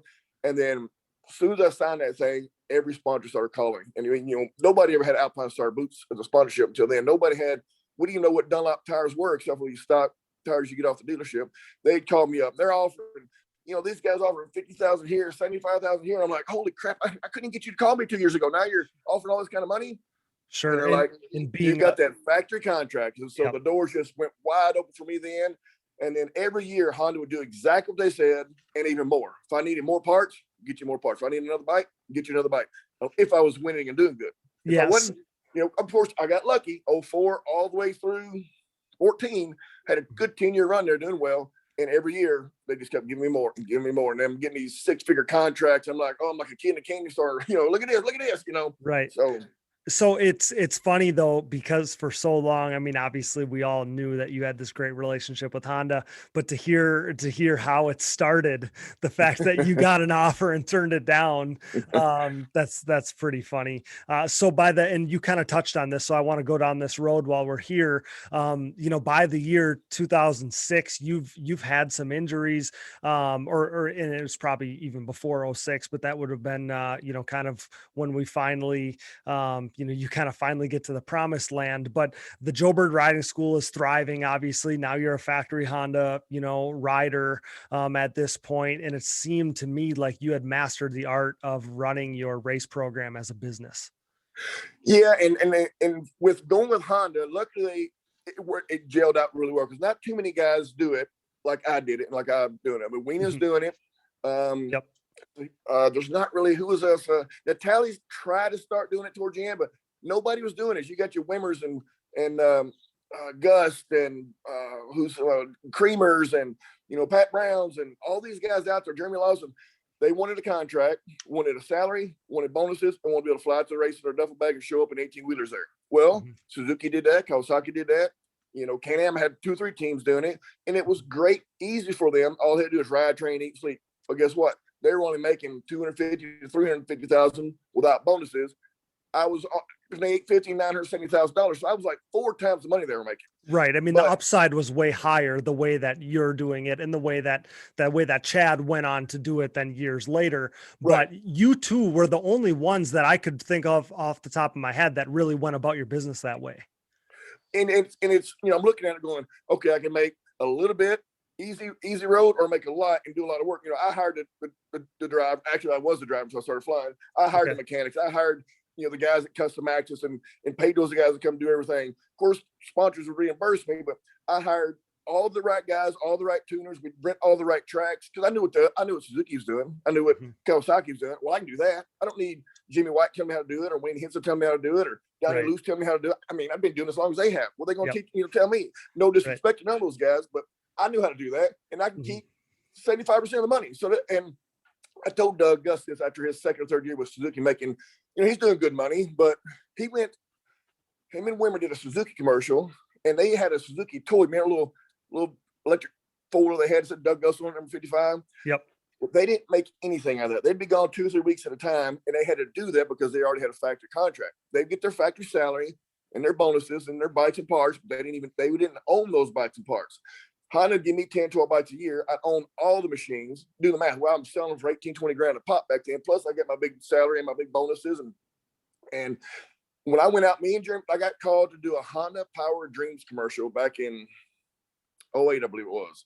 Okay. They sent me a brand new bike, called all my sponsors, paid for all the parts, said that if you'll build this bike, bring it out to Southern California, we're going to take you to the Honda test track with Jeremy McGrath. We're going to do a couple of laps with each other.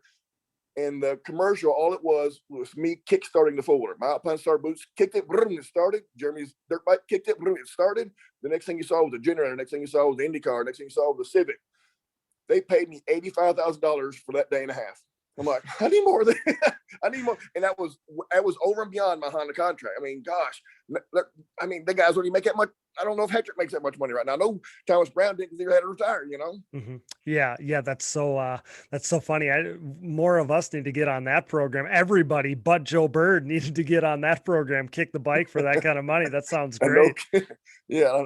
It don't happen tomorrow, though, I'm telling you. Right. No, but that was, man, it was just a dream come true. I worked my ass off, got hurt, almost killed myself a few times, just just injury after injury. And, I paid my dues. And, these guys today, I did it for 33 years. And I did almost professionally for 33 years, and just went through the bottom of the barrel all the way up to the top. My mom and dad wasn't rich.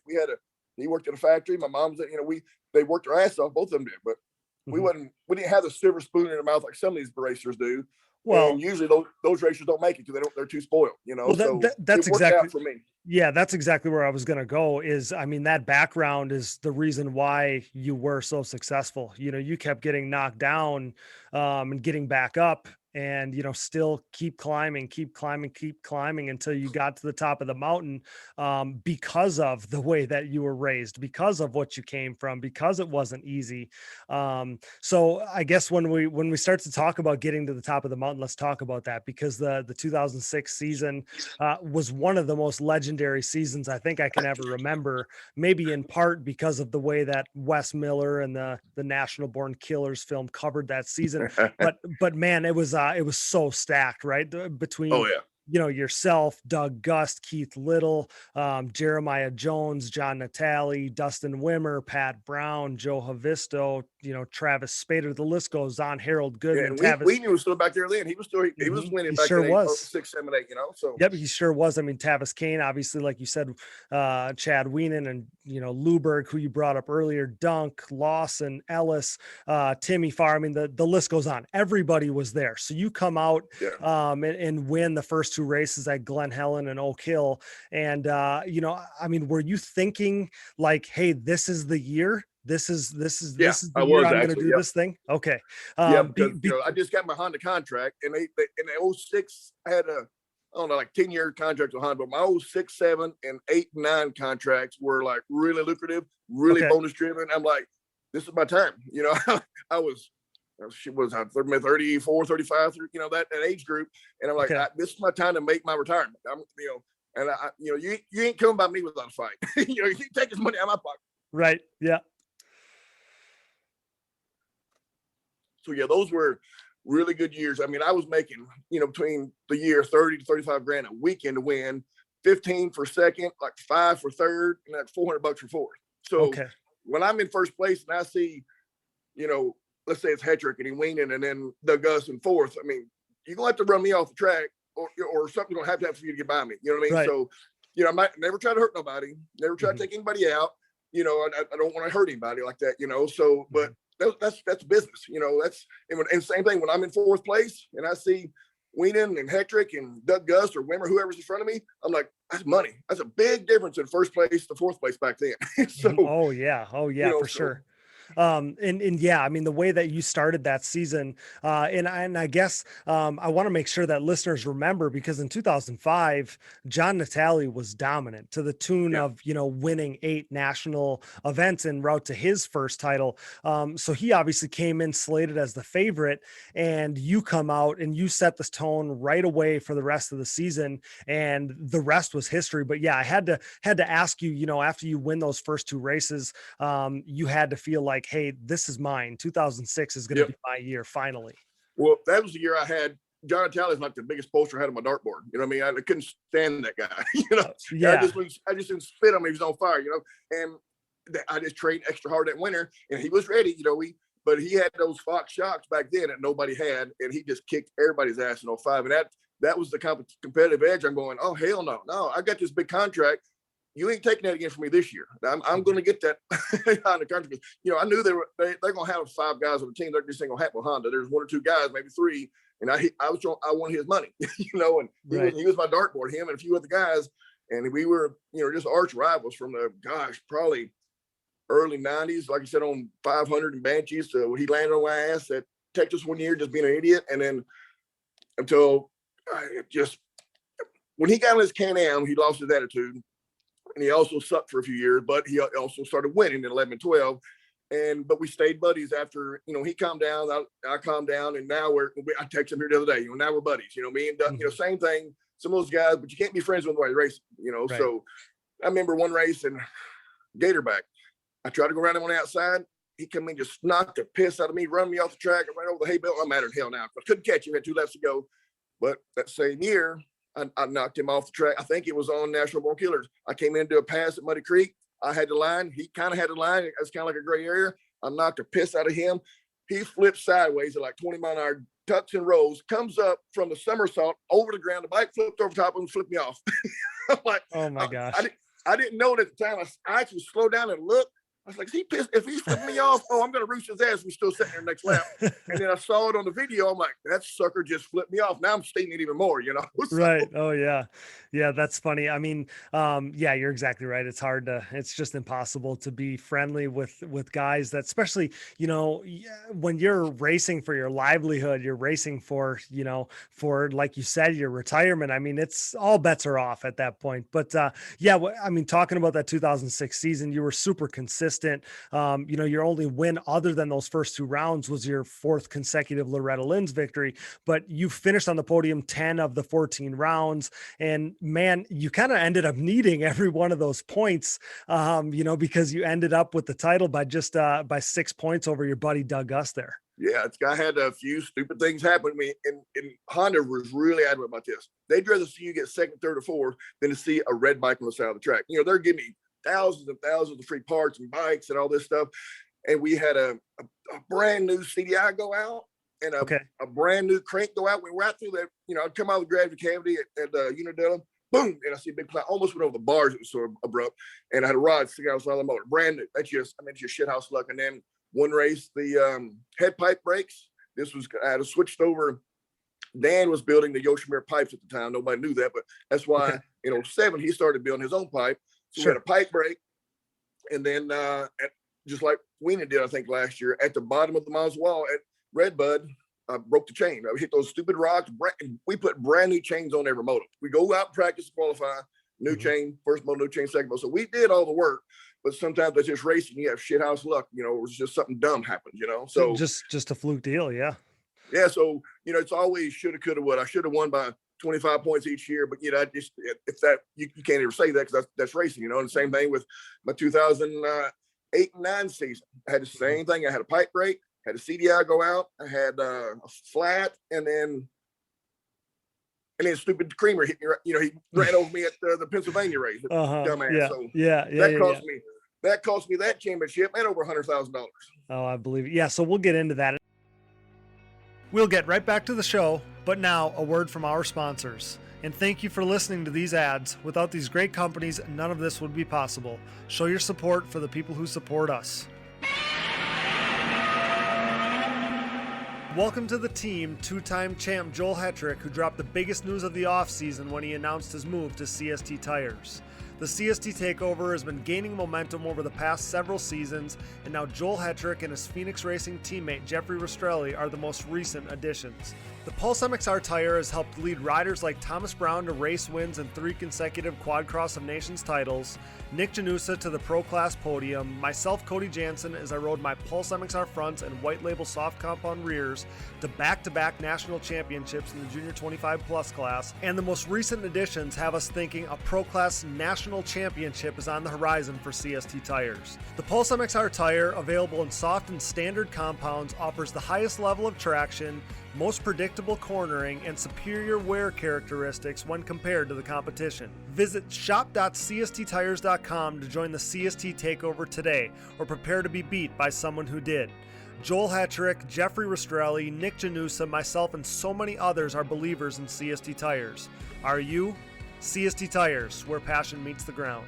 You already know we're Team Blue Crew here at the Digging Deep ATVMX Podcast. Whether it's second all-time winningest, 7-time and reigning ATVMX Pro Class National Champion Chad Wienen, or 6-time and current XC1 Pro ATV GNCC National Champion Walker Fowler, it's clear the podium-proven Yamaha YFC 450R is the winning choice of sport ATVs. This unprecedented success for the YFC 450R, its unrivaled quality and performance, and the undeniable fact that Yamaha is the leading OEM supporter of ATV racing has created a Yamaha takeover within the sport quad market. Better yet, Yamaha's Blue Crew Racer Support Program is back and even stronger for 2021, meaning Yamaha riders are about to cash in on higher payouts and more prize opportunities, including a chance to win a brand new YFZ 450R. For more info, head over to YamahaBlueCrew.com, follow them on social media at Yamaha Outdoors, and check out Yamaha's full proven off-road lineup at YamahaOutdoors.com today.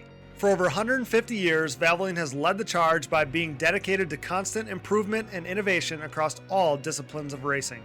Valvoline has sponsored some of the greatest names in motorsports, and for the better part of a decade, I've been fortunate enough to be part of the historically great Team Valvoline. From my commuting vehicles to small engines, race quads, and everything in between, I trust nothing but Valvoline in all of my equipment. I've experienced increased function and durability as well as a longer life expectancy thanks to Valvoline's array of products and lubricants. Since 1866, Valvoline has been focused on bettering your experience, whether on road, on track, and everywhere in between. Upgrade to Valvoline today and check them out at valvoline.com. SSI Decals is a name synonymous with ATV racing, synonymous with big-time success, and absolutely synonymous with the best-looking decals around. An offshoot of their parent company that was established in 1947, SSI first took shape from owner Ian Harris's passion for ATVs. With what started as just making numbers and decals for riders like Chad Wienen, the company quickly took off, and today you couldn't imagine ATV motocross without SSI decals. The graphics maker and designer now supports all the top teams in ATV motocross, as well as teams and riders racing GNCC, Work Series, Pro Motocross and Supercross, Canadian Pro Motocross, short course off-road trucks, UTVs, snowcross, and oh yeah, 6-time NHRA World Champion Clay Milliken. No project is too big or too small for SSI decals, making your identity stick with championship level graphics. Head over to SSIDecals.com today and then maybe call the doctor because things are about to get sick. The Digging Deep ATVMX Podcast is brought to you in part by DID and their range of championship winning chains. Powered by technology, DID chains are designed to give you the greatest strength to weight ratio, making them the optimal chain for racing and giving you a championship level edge.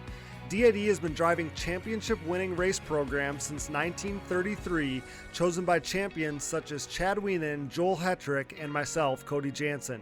Champion above the rest is DID's 520 ATV2 chain, with those same design principles and materials being used throughout their entire line of products, including their on-road category as well. Pick up a DID chain today at your local dealer or a reputable online e-tailer. DID. What drives you? We are proud to be partnered with Numira Technologies. Since 2001, Numira has led the charge in the ATV and side-by-side market, covering more applications than anyone else in the industry. Numira's advanced piston technology uses a NASA-exclusive aluminum alloy that helps to reduce expansion rates, that allows for tighter tolerances, and leads to higher overall engine performance for your machine. For more information about Numira's wide offerings of pistons, rings, gaskets, and industry-leading top-end repair kits, visit your local dealer or online at www.numira.com. Numira Technologies, pistons with an attitude. We are pleased to be partnered with Bronco ATV and UTV components. Bronco has been an industry leader in replacement hard parts and accessories for all makes and models for over 15 years. With a catalog that includes a full line of electrical components, engine internals like rods and cylinders, all the way down to suspension parts and bearing kits. Bronco is your hard part source for whatever you need for whatever you ride. Available exclusively through distributors around the world. Visit your local dealer or online at broncoatv.com. Forworks Carbon's innovative lightweight products include top-notch seat covers, carbon fiber and plastic hoods, gas tank covers, exhaust shields, shock guards, and much more. Whether you have an ATV, UTV, or snowmobile, Forworks has the goodies that will improve your ride and make you salivate. We trust Forworks for increased function and a sexier look, and you should too. Forworks Carbon, always working hard to bring high quality and innovative parts to the market. Check them out today at fwcarbon.com. The Digging Deep ATVMX Podcast is also sponsored by DP Brakes, a longtime supporter of ATV racing and the world leader in sintered brake technology. DP has been dominating the ATV world for decades, supporting the best four-wheeled racers on the planet. 2021's impressive lineup includes Joel Hetrick and Jeffrey Rastrelli of the Phoenix Racing Team, myself, Cody Jansen, and my back-to-back national championships, Baldwin Motorsports, Ford Brothers Racing, Nick Janusa, Wesley Wolf, and many more, including all of the top 14 GNCC Series pros, led by the champ Walker Fowler, Bryson Neal, Cole Richardson, Jared McClure, and Chris Borich. These top riders continue to appreciate the high performance and impressive durability that their DP brakes have to offer, products that ultimately help place them on the top of the podium. Available at www.dp-brakes.com. Purchase at your local dealer or message the show for their contact info today. What are you waiting for? Join the best ATV riders in the world on DP Brakes. 15 years into the brand's existence, Factory 43 is back with us and continuing to make huge waves in the ATV world. For the second consecutive season, Factory 43 is the official aluminum parts choice of the Phoenix Racing ATV team, providing their state-of-the-art Evo Nerf bars, MX-style front bumpers, and grab bars for some of the fastest riders on the planet. If you're in the market to upgrade your Nerf bars, bumpers, or grab bars, head over to factory43atv.com to see their full line of products available for all makes and models. Want to be just like Joel Hetrick and Jeffrey Rastrelli riding with Factory 43's industry-leading products? Head over to factory43atv.com today. Bikes, Trikes, and Quads LLC has been supplying riders with aftermarket components from the industry's top brands for over a decade. With over 80,000 products in stock for your ATVs, UTVs, metric and HD motorcycles, dirt bikes, and snowmobiles, Bikes, Trikes, and Quads LLC can tend to all your power sports needs, from hard parts to riding gear. Bikes, Trikes, and Quads also offers hard-to-find used parts for your vintage dirt bike, ATV, three-wheeler, or snowmobile. Use discount code ATVMX at www.btqllc.com for 10% off of orders of $100 or more. We're grateful to have Bikes, Trikes, and Quads LLC digging deep with us. Thank you, BTQ LLC. We are proud to be partnered with Gripped Gloves. Gripped is an ATV rider-owned and operated brand with the rider in mind and the goal of keeping costs affordable. The Michigan-based family operation recognizes riders' desire to showcase their identity. Owner David Payne's love for eccentric colorways and crazy patterns shows in his product, something not often found in the work of big manufacturers. Here to push stereotypes and limitations, Grip's drive is to produce a glove with cool colors and designs that won't break the bank. With comfort and quality as key motivators, the family affair is constantly working on the next more innovative and improved glove. Get a grip on life, join the Gripped movement, because no one wants a bland glove. Check them out today at grippedgloves.com, that's GRIPT gloves.com, and use discount code DIGGINGDEEP10 to save at checkout. Just like the sport of ATV motocross as a whole, our Digging Deep community is brought together by the love for racing that we all share. Our sport is compiled of many great people, and leading that charge is the Launderville family at Launderville Steel Enterprises and Concrete Supply. This racing-owned family business is a steel and concrete supplier serving the entire United States. Launderville Steel is a full-service steel supplier of new and surplus steel, aluminum, and stainless steel products, headlined by their 4130 chromoly tubing and plate used in the building of chassis for ATVs and UTVs, off-road truck racing, late model dirt and pro tractor pulling series, drag racing, and more. Launderville Steel loves their racing just as much as we do, but don't forget about their concrete division as well. With over 25 years of experience, the concrete division can supply everything you need to complete your next business or personal project. Their central Midwest location enables LSE to easily serve customers across the United States. For a quote, additional info, answers to more of your questions, or to talk a little racing, head over to laundervillesteel.com or give them a call today. We are proud to be partnered with yet another racer-owned company. Thank you, Launderville Steel Enterprises and Concrete Supply. Thanks for listening, and remember to support our partners. Now back to the show. Obviously, I don't want to pass by. I don't want to pass by. I'm getting excited here. Right. Well, I don't want to pass by 2006 because, after so many years, you finally got that title, and I have to believe that it was sweeter than if it would have came easier or earlier in your career to finally get it done. Yeah, obviously I appreciate it way more once it finally happened. I tried so hard, but there's several reasons why it didn't happen. I told you the bad sponsor, the poor bikes, didn't have the money to do everything like some of these other guys had. But when it finally happened, it was just everything. Mm-hmm. Yeah. Well, I mean, I was going to ask you what was different about that year, but it feels like the stars just finally aligned for you. And you had a factory on the contract. You better be got there riding and training. You had basically all the money you needed and more. Mm-hmm. You didn't have to worry about it. You didn't have to worry about, when you're practicing, is this bike going to break? Like you didn't know two strokes. I had two strokes I practiced with a silicone holding the transmission case together, you know, because they had the money to fix it.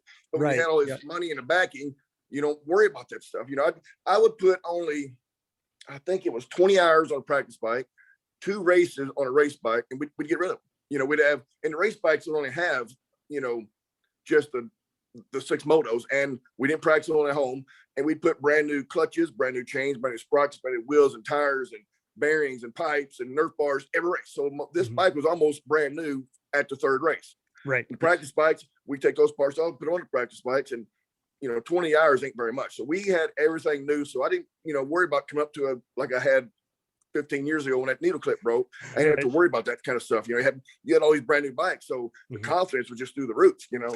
Absolutely. And yeah, I mean, then you end up battling that season, you know, towards the end. Obviously it became, you know, a battle between you and Doug. And I have to believe that was pretty special because, you know, Doug's your buddy. You know, maybe you guys weren't as close at the time. And I know that kind of the politics of Honda and Suzuki might have separated you guys a little bit, the story goes, but you know, I have to believe that it was special because you were 2 guys that were similar in your, you know, obviously in your age and your spot in life. And you kind of got through all the dog days of ATV racing. And now, you know, the factors that are involved, there's big money going on. And to be you 2 guys who were elder statesmen at that time battling for the title, that had to be pretty special. Oh yeah, for sure. And you're right. They actually had in Doug's contract, we couldn't practice or pretty much hang out with me or do anything anymore. I mean, I'm like, that really actually pissed me off. Actually. So, but that was actually in the contract. I'm like, holy crap, I can't believe they put something like that in there. Yeah, I remember Doug telling that story. And, you know, so, you know, when we look kind of to the second season then of your back-to-back, because in 2006, the ATVA, you know, pro class was stacked beyond belief, but then things looked, you know, a little different in 2007 when you come back to defend your title. A bunch of guys have bolted for the WPSA series that summer. I'm kind of thinking for you, it was an easy decision to remain at the ATVA events and defend your crown. Well, yeah, and to make it clear, most everybody raced the first 4 rounds, I believe it was. Okay. Yep.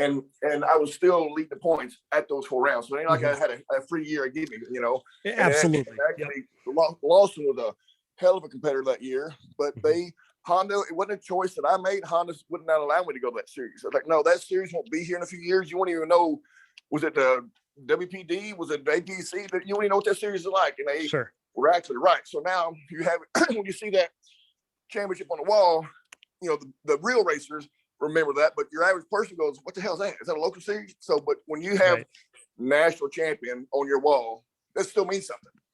Absolutely. So, and that's no disrespect to Doug and who else, maybe. I know he won one, maybe Natalie. I can't remember, but Natalie and Doug 106 and Natalie 107. But yeah, I was assuming that Honda and your other sponsors, you know, wanted you to be at the national season because, you know, the AMA ATV national, that was the first year that the national series was AMA sanctioned in 2007, which was a big deal. So I'm assuming like there was you know, no decision to be made there. We're going to the nationals and that's it. Exactly right. Yep, that's what they wanted to do. That's where they sent me that bike, and I sent it. It's actually that bike that they sent me out there, and I did that photo shoot with Jeremy McGrath. That bike is in the museum in Japan, in Honda's museum there right now. Oh, wow. That's amazing. But so obviously you had never considered doing the WPSA thing. But you know, you go on that season to successfully defend your title. You won, you know, 6 overalls that year, primarily battling, like you said, Jeremy Lawson, Pat Brown was in there. Those are obviously top tier guys. What stands out about that second consecutive title then in 2007 versus, you know, 2006, which was your first one? I'm sure that's special in its own way. What do you remember about 2007? How many hole shots I pulled? Because I think that was my first year with Dunlop, and they did so much testing, and they had such the badass tires. They'd have heat sensitive rubber. They had steel belted radios. I mean, all this cool stuff that they only give me, right? So, and I was fortunate that they could do that. But just the amount of testing we did with those tires, they were just completely awesome. They even had, when it was a concrete start, they had these special Kitty Hawk tire warmers for me with a generator in the back of the side by side on the start line. So it was just, because for me, being a heavier guy, I haven't pulled that many hole shots, until I got with those guys. I pulled one here or there or something, but when I got with those guys, it was just like, and then we had Actus were doing a lot of testing with me, and we had the starting devices that wasn't like these Kinsey ones that some of these guys had, the little metal things, hooked to your arms, all that crap. It was actually in the shot, a rebound adjustment that we go down and freeze the rebound, kind of like the bikes do with their little button.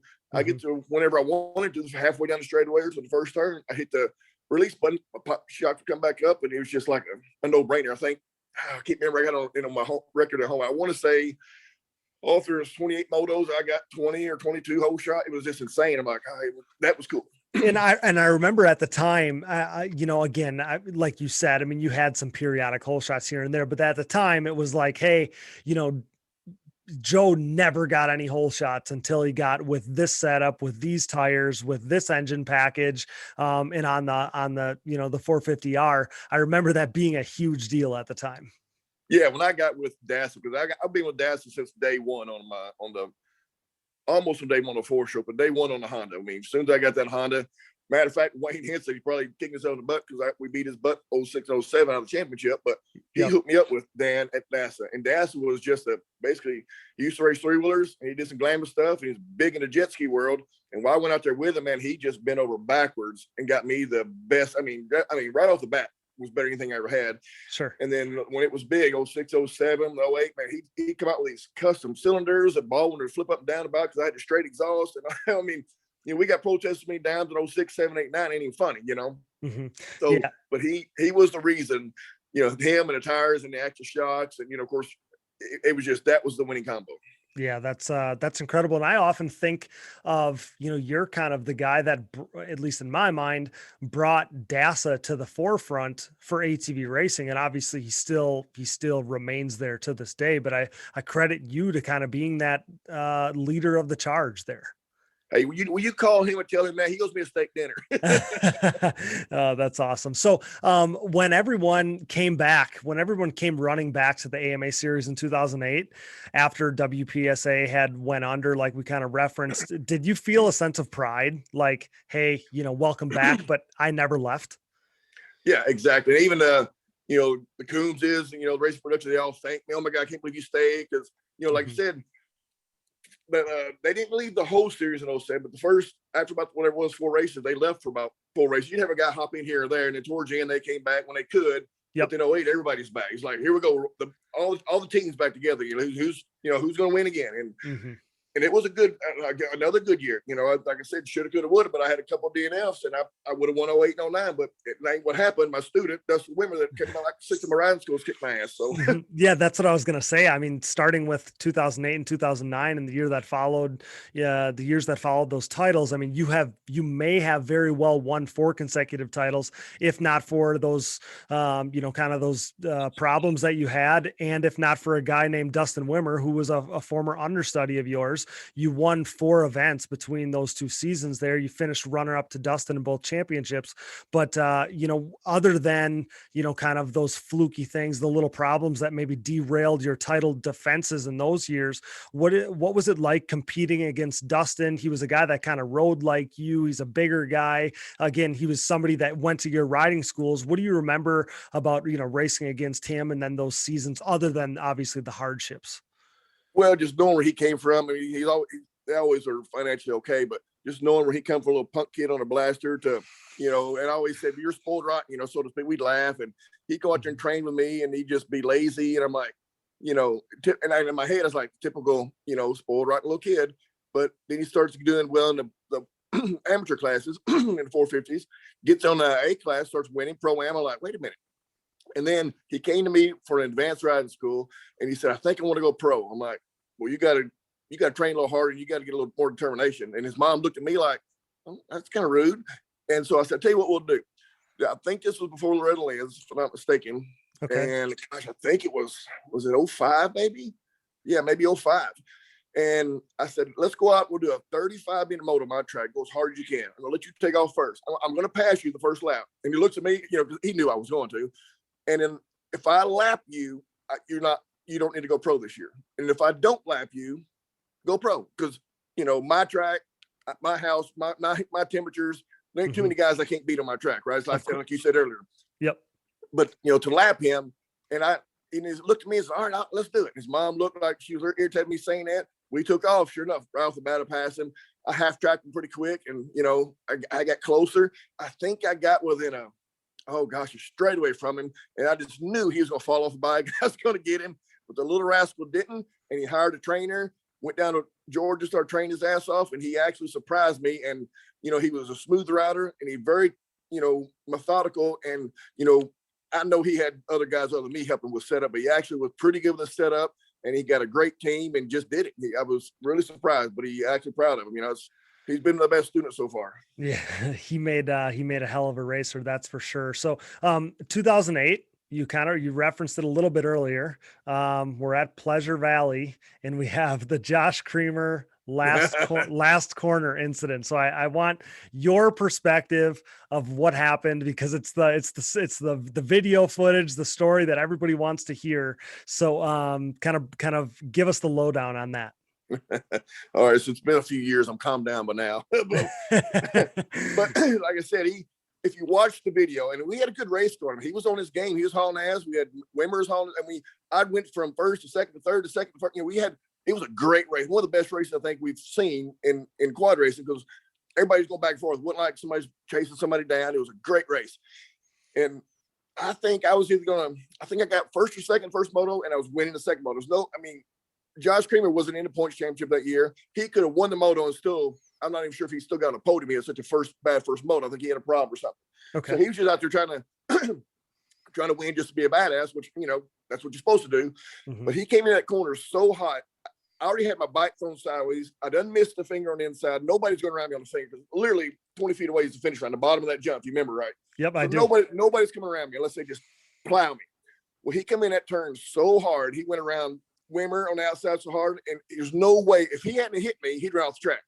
Mm-hmm. So he hit me, and instantly, I didn't even know who it was at the time. Could have been Doug, could have been Wimmer. I just so pissed off because I knew how much money that cost me. I just started swinging, and I knew it was him. And then the little sucker didn't help me start getting the bikes undone until he sees Weenan, which is in the championship points that year on his Kawasaki. And then I'd be more mad. And then I hit the freaking hay bale after I got on loose. I come back all now, just like shitstorm going on. I'm so pissed off. I go back to the trailer. Nobody's at the podium. We see Wimmer and Doug at the podium, and Doug shook his hand up at me like, "Oh, I'll beat you whenever we went by." Now I'm pissed at him, And so I'm just madder than a wool-wet hen. And so people are all starting to rush to my trailer, and I think Creamer actually rolled by. I said, "You need to get the F out of my face, like in 3 seconds." Or, I can't remember. I said something ugly to him. I don't remember exactly the time. Probably don't want to. Right. He storms off. Next thing you know, the whole Kawasaki crew's coming down there. Jimmy White, whole mechanics are all coming down there. I grabbed a half-inch ratchet. My mechanic grabbed a big tyrant tool. My grabbing something. Here comes old Harvard AMA coming in there, and Smitty's coming in there. And of course, everybody's coming in to separate us. I'm ready, and I got a long fuse. I don't get mad too easy, but oh man, I was pissed. Oh, so pissed. Anyways, they separated us all out. We got the hell out of there before something stupid happened, and we stopped at the nearest racetrack or pile or something. Had a big factory Kawasaki. It's probably the dirt bike, toy they had. It was a nice, pretty toy. And my mechanic throws it out the parking lot, runs over with our 18-wheeler, and just takes off with it. Oh my gosh! Well, I hate losing like that, but he had no reason to do that other than just brain fart and want to be ram me up the ass or something. Or maybe he did it for winning his points. I don't know what he did it for. He just was being an idiot, did it. But that cost me, like I told you, I didn't even get on the podium that race. So I went from 30,000 to like $300. So it cost me that. Plus those amount of points I lost cost me the championship, which that was like $150,000 bonus. So that was like a big donut, So I was pissed for a long time over that. Of course, my mechanics mad, I'd get him, big win bonuses too. And I'm like, oh, we were just so steamy. We want to just, it was terrible. So I actually had people call me up, say, "When are you going to make a public apology?" I'm like, why the hell would I do that? He took me out, Right. Well, that's just unsportsmanlike to do that. The title on YouTube, Byrd hits Creamer in the face. I'm like, if I know how much money it's going to cost me, because I got fined for it and everything, I'd probably kicked him in the face, I'm so pissed off. Right. And drug him across the parking lot or something. But I said, I'm not going to apologize. Let me tell you why, brother. I said, how much money do you make a year? And I don't want to know. And I told, I don't want to. Let's say you make, $500,000 a year. That race cost me, a quarter. Let's say it cost a quarter of my salary. Okay, almost $200,000 that race cost me for him doing that. Cost me a championship, cost me a race. Let's say you're at Target or Toys R Us, and you take a quarter of your salary and you go buy your son a toy. Okay, and now some jackass crook comes up and steals all your cash before he can give it to the clerk and runs out the door. You're gonna say, hey sir, sorry about your problem. I apologize to you for calling your name. No, you can go chase his ass down and try to break his neck if you can, right? It's a lot of money. Yep. So no, I'm not gonna apologize. No. I mean, he was an idiot. Right. I mean, I obviously I fully get the emotion there. You feel like somebody had stolen something that was yours. So I totally get it. But I feel like, honestly, like that's one of the most legendary moments in the sports history, because everybody remembers where they were when they first saw that, when they first heard about it. They remember. I mean, I remember I was standing in that corner. I will literally never forget that. That's one of the most legendary moments, in the sports history. Obviously, it's not something that you remember fondly, but it's like it became a event of its own. What happened in that final. Yeah, sure. It was a talk of town for a while, and that's when it was big. I mean, as well as I do, the sport it's big. It's 06, 7, 8, 9. Yep. And we're racing for a big paycheck. Everybody's racing for a paycheck. I mean, and so, to do, and I've done stupid stuff before. I went in too hard on somebody. Like I said, never tried to take nobody out, but I'm going to be an aggressive racer because I want to make my cash, So if I hit you a little hard, tough shit, don't open the door for me, but right, doing something and taking people out, and especially trying to hurt somebody. Nobody, I don't think anybody's out to try to do that, but that one cost me a lot of money, and he wasn't going to gain anything about it other than, hey, look, I look cool, so. Yep. Yeah, that would have been a winning day for you, and maybe would have changed the course of the championship that season. And obviously the way that we remember you now as a 2-time champ, maybe you would have been a 3-time champ. But after being top 2 in the championship, for 4 consecutive seasons there, you missed 5 rounds in 2010. You'll have to fill us in on what that was about. But then you came back strong in 2011, and you earned the final victory of your career at Steel City. And I wanted to ask, what you remember of that day, because I'm assuming that one is one that's special for you. Yeah, that was a good one. I remember that track. I remember the top of the turn up on the far side. They had like a 6-pack or an 8-pack or something. We had to turn the bike in the air, and I just had that dialed in. And only a couple of guys that could do that, and that's just where I was catching everybody. The rest of the track, I was holding my own or doing good, and I got a good start. I might even either I pulled the whole shot or came out second, and I just started walking. And then, I started, making up. It got real hard pack, and I just didn't want to mess up. Of course, when you win in, everything's about to break. Your chain's about to fall off. You hear all these rattles and everything. Yep. And I slowed down. Here comes Thomas Brown. He was like, oh, shit. I didn't know who it was. Somebody's on my ass. I'm like, oh, crap, I got to go. So I took back off again, and he stayed pretty close to me, but I almost screwed up because I let him get too close to me. But still to this day, I kept that folder. I still have that folder upstairs in my trophy room. Oh, that's awesome. I mean, yes, I kept my championship bikes. I kept the last one that Honda gave me, each one. Okay. I kept the bike I won my last race on, and I kept the bike I won pulled my last whole shot at Orleans in like 2016, whatever it was, 17. Okay. Yeah, that's cool. I mean, I believe, I can remember that Steel City race so vividly. I remember you battling with Thomas. Thomas told us that was the one that he felt like he got away from him. He felt like he should have won that day. But yeah, I mean, 4-1 for the overall that day for you. That was the final win of your career. I know DeNoble was up in the mix that day. I remember just a number of memorable things happened that day, but to be your final win, that's obviously got to be a special memory, and then you raced half the season in 2012, but then you came back in 2013 with a purpose, and you earned the final podium of your career with a runner-up finish at Wildcat Creek in Indiana. What about that day? Do you remember anything special about that? Yeah, that was a pretty good day. That's when old Detling crashed real hard when everybody broke the steamer, I believe. Yep, so I do. Bike was working good. I chased Weenan down, but I ran out of juice. I stayed with him for one moto, and then Hetrick, I don't think it's that same moto, but Hetrick and Brown tried to come around me in the whoops, and Hetrick just crashed right beside me, and everybody thought I hit him, but I never touched him. I remember that. Yeah, Brown tried to, after those whoops, you turn left, there's a little step down, so I can't remember what it was. That was the finish line. Yep. So he tried to come around me, and I did hit him, and he ran off the track. Oh gosh, he was madder than hell. He had his fans at the podium cursing me and everything. I'm like, dude, I didn't take you out. Well, I guess I did, but I didn't necessarily mean to hit him that hard. He just came around faster than I expected, But it didn't ever try to take nobody out. But you're going to have to earn your pass when you come around me.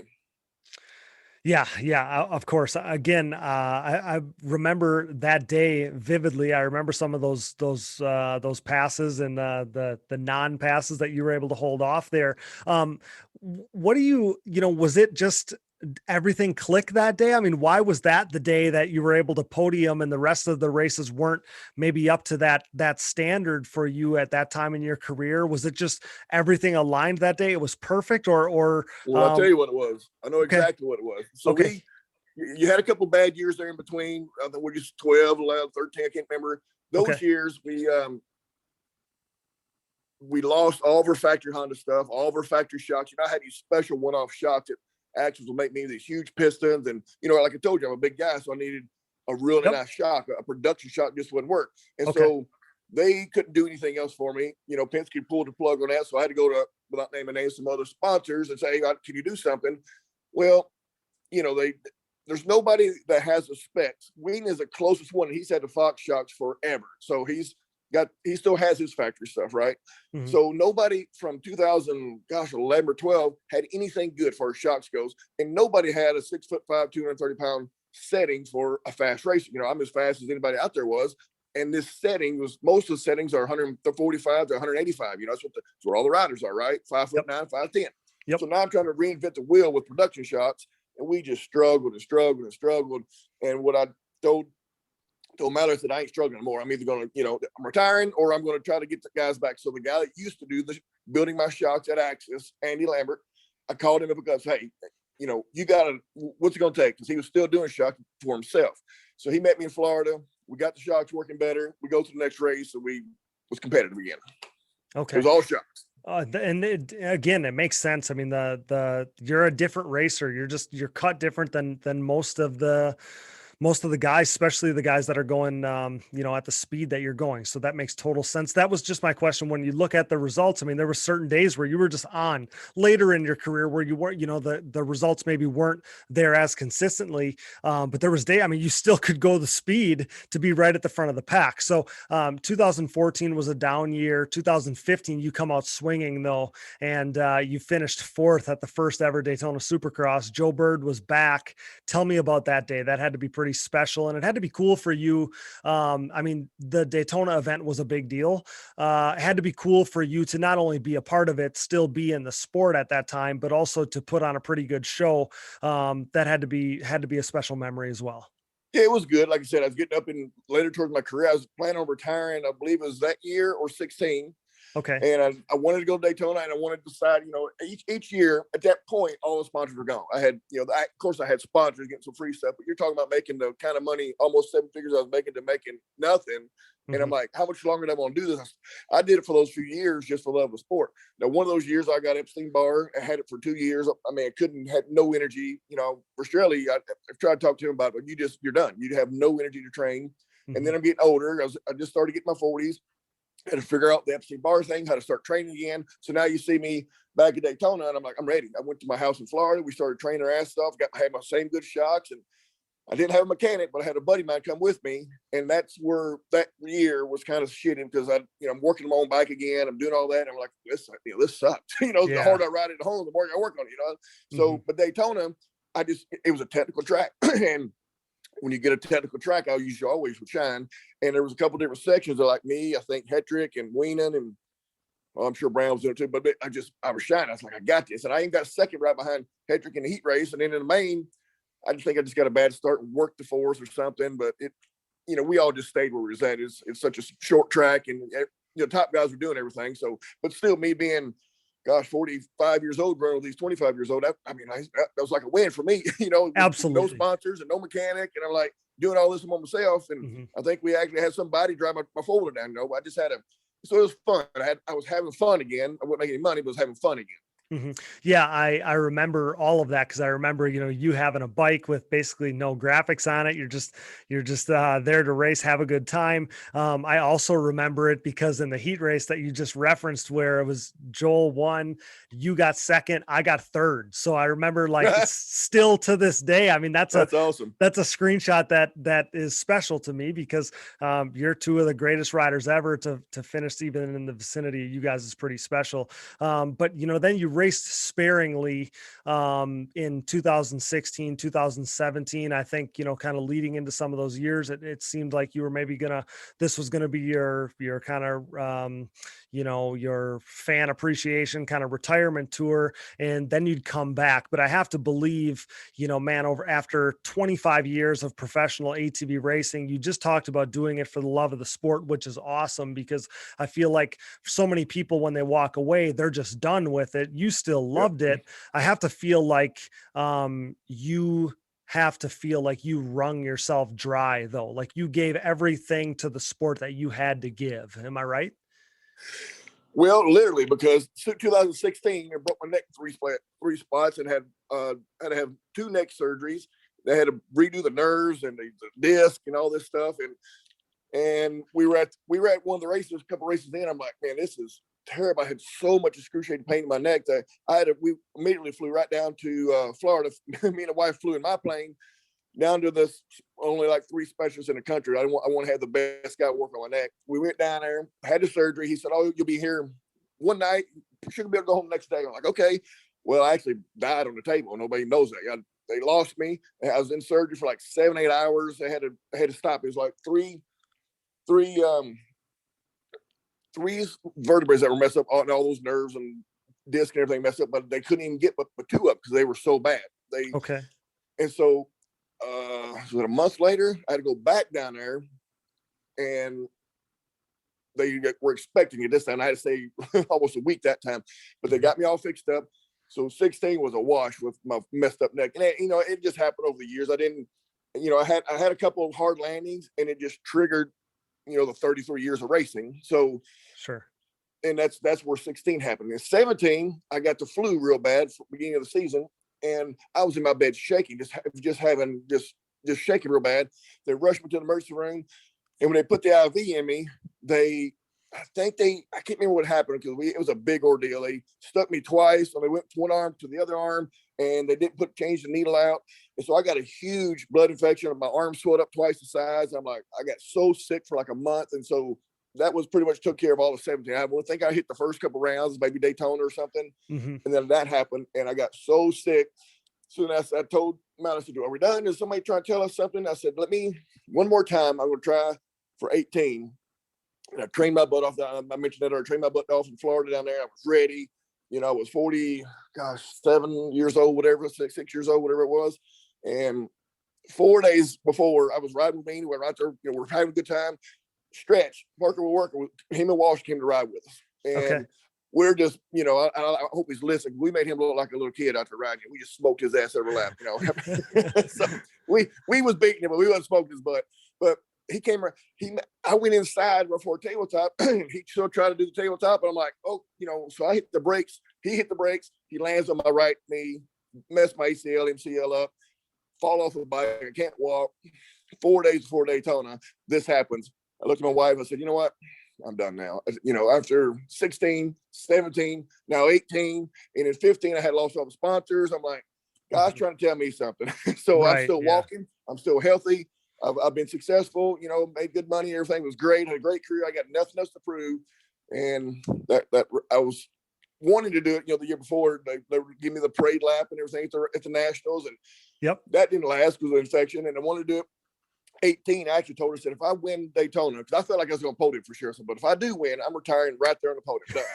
Okay. I didn't even make Daytona. Walk off. Yeah. Yeah.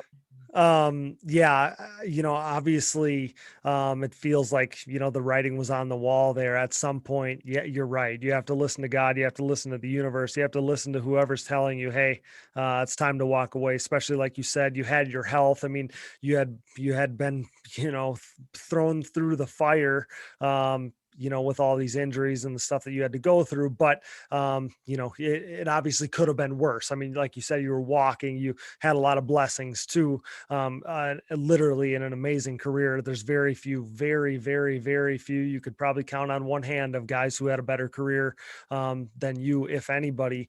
And when you think back, I mean, do you think like, how the heck did I do it year after year for so many years? It's truly incredible what you did and the longevity of your career, all the guys you race with, like you said, every champion that there's ever been in the sport you raced with. The mark that you left on the sport is going to be there for forever. And you got to take a lot of pride in that, I would think. Yeah, just doing this for so long. There's hardly any of us that, winning races over 40 or even raced in the pro class over 40. And to be the, race the longest of anybody, even Gary Denton, all these guys that race longer than they have, Yep. And to be the biggest guy, not too many big 6 foot tall, 6'5" goobers that weigh as much as me have ever pulled a whole shot or won a race, dirt bikes or four wheels. So that's kind of a cool thing. I always say, I feel like I'm a big goober out there with these jockeys. I finally got lucky to win some races, but right. That feels good. Just to be able to do it, have that long, blessed career is awesome. Yeah, that's awesome. And obviously your passion we haven't really touched on this a ton, but your passion wasn't just for yourself as a racer either. You fielded a bunch of great riders on your team over the years. Obviously Heather, of course, and Adrian Cooper and Clay Holmes and, et cetera. The list goes on. And basically all of them were super successful, winning national championships and such. So I have to think that that was a special thing for you too, to see those riders achieve great success under your tutelage. Yeah, me and Clay talked about this the other day. So I think he won 07 in the Pro-Am class, and then 08, we both came out. I can't remember what round it was. I know it was Bowling Green. That we have a picture. Me come in first, and he's right beside me in second. He's my rider. He's my best rider. We train almost every day. He drive hour and a half one way and hour and a half back to my house every day. So he had the dedication. And we trained and would have that picture hanging on the wall. It's just cool as shit, I thought. And he thought it was cool, because bikes look just alike. We had the same sponsors, same bikes. My best friend was his mechanic, and we'd ride together all the time. That was really cool. And I had a bunch of good riders on our team, without going through the big name. But at one time I had a 15-guy rider list, and I didn't have to do that. I wasn't making anything off of that, even all the riders that was training with me, I did it because I wanted somebody to train with, and I love Clay Holmes and his family and everything. And, we had good sponsors, but they would just give me just enough for me and maybe a little bit more. And I'd buy a little bit of stuff, or they'd have my old stuff. But, it was a struggle to have that team. And I did it just so I had people to ride with. And I knew they appreciated what I was doing for them. But it was a lot of work. I mean, you have 15 guys at your house training when I had that Byrd training facility. Mm-hmm. That was a headache, between the cleanups and the missing parts and there were some good guys, there's some crybabies, and nobody wanted to prep the track or water the track. It just felt like I was babysitting the whole time. Like I said, we all get along now, but sometimes I just want to wring some of their necks. The wife's cooking and cleaning for everybody, and you got all these guys. My big shop, I had living quarters in there for everybody, and then the Argentinas, they were great to me, but they had their RVs there. And I'm like, holy crap, we had just a huge team that I was taking care of for like 3 or 4 years. And a couple of guys like Clay Holmes I really took care of. And, it was, and I did it for the love of the sport and for them. I didn't do it to make a quick buck because I didn't make any money doing it. I did riding schools to make money. And I'd have some people come, I would train them, but, it was all for the love of the sport, not for a quick buck. Mm-hmm. Yeah. And I'm so glad that we got to touch on that. But yeah, I mean, it's to think about how tough it is to run a race program, let alone, have all of these race programs of all of these different riders all underneath you. Yeah, that's incredible. And I guess, as we transition to, kind of where you are at now, we know that you're in a really good spot. You obviously had a great career. You did super well for yourself, but this is a topic that we've talked about a bunch on the podcast here. The fact that some people struggle, kind of finding an identity, kind of when the professional racing, when that part of your life ends, and what else can you expect when for so long you've given your life to one thing? But what was that transition like for you to kind of transition into not being a, professional athlete anymore? You ask my wife that. She said it sucks. You used to, being somebody, and you're on top of the world, or, you know, you've accomplished so much, and then you retire, you know, you're looking around the store, you're traveling somewhere, nobody's, you know, the phones, you know, used to, even when the social media before, my Facebook, Instagram, Twitter, all this would be fired up every day. I'm like, oh gosh, leave me alone. I'm trying to do this or that. Now I'm like, hello, is anybody out there? Remember me? You know, I'm still here, guys, but It's been tough. I mean, I guess it's tough for anybody, you know, football players, you know, basketball, you know, most of those guys, they don't do it for as long as I did. You know, 33 years in the hot seat, and, you know, that's a long time, and just to shut the door. And, you know, if there was still big money in it, I wouldn't have stopped that year, and I'd probably still be doing it, you know, because it was right. You know, who don't want that kind of money? But there's just nothing there right now, and the sport's not as hyped up as it was 15 years ago for dang sure, and even not when we was on two strokes. It's just, I don't know. There'll be a surge again somewhere down the line, and it's a shame for guys like Thomas Brown. He's an amazing rider, you know, talented, but never could make any money at it. You know, I'm like, and Hendricks, you know, I'm sure he's doing okay, but he's not. He should be rock star money, you know, and it's just not there. And these guys got in it right at the tail end of the big money and just never got to claim any of it. And even some of your fifth, sixth, seventh place guys, they're not making a dime. Somebody else is still paying for it. Yeah. Well, you know, I have told this story a number of times, but people like, you know, my age bracket, Jeffrey and Joel and myself and, you know, countless other riders. But when we were transitioning, you know, at the top youth classes to being at the top amateur classes, you know, for me, Jeffrey, Joel, that was that 2006, 7, 8, 9 period. And so we kind of got baited in. I mean, that's what my family thought was going to happen, because there was guys I was racing at a local level back home. I wasn't of age to ride a 450 yet. I was beating these guys and they were factory riders. You know, so we got baited in. I mean, we all thought that there was going to be a light at the end of the tunnel, that we were going to get these factory affiliated rides, and, you know, whether it was the recession and all the other stuff that happened, but we got baited in and then got to the finish line, and there was nothing there waiting for us. So yeah, you're exactly right. I mean, guys like Thomas Brown, who's, you know, not much older than me. Yeah, it stinks. Like we just missed out. But for somebody like you were able to cash in at the peak of the sport. Obviously, hopefully we, you know, obviously we hope things come full circle and can, you know, kind of get back to some of that stuff.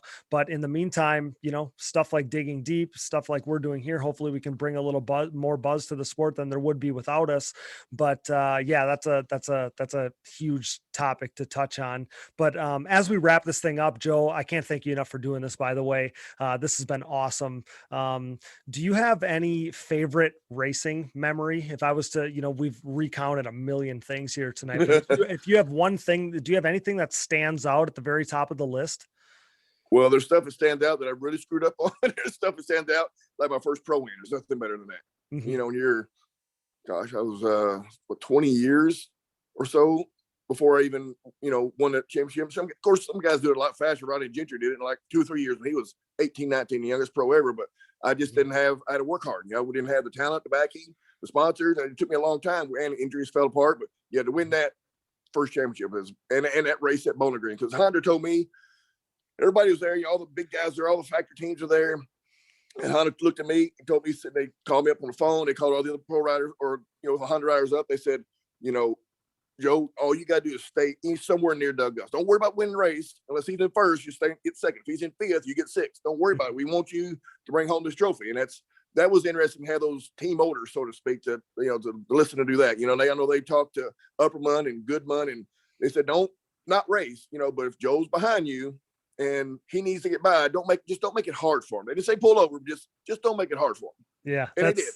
Upperman, go ahead. I remember both of them did that. I mean, I think Goodman pulled a whole shot with red lens, and he made it look a little obvious, but Upperman did that. He just hold his line, or he take a little bit wide line, and I'm just coming through like a freight train. You know, I'm seeing that green sign, you know, I want that money, you know. So It was that was some interesting to get told that, and to win that race. That was some cool stuff.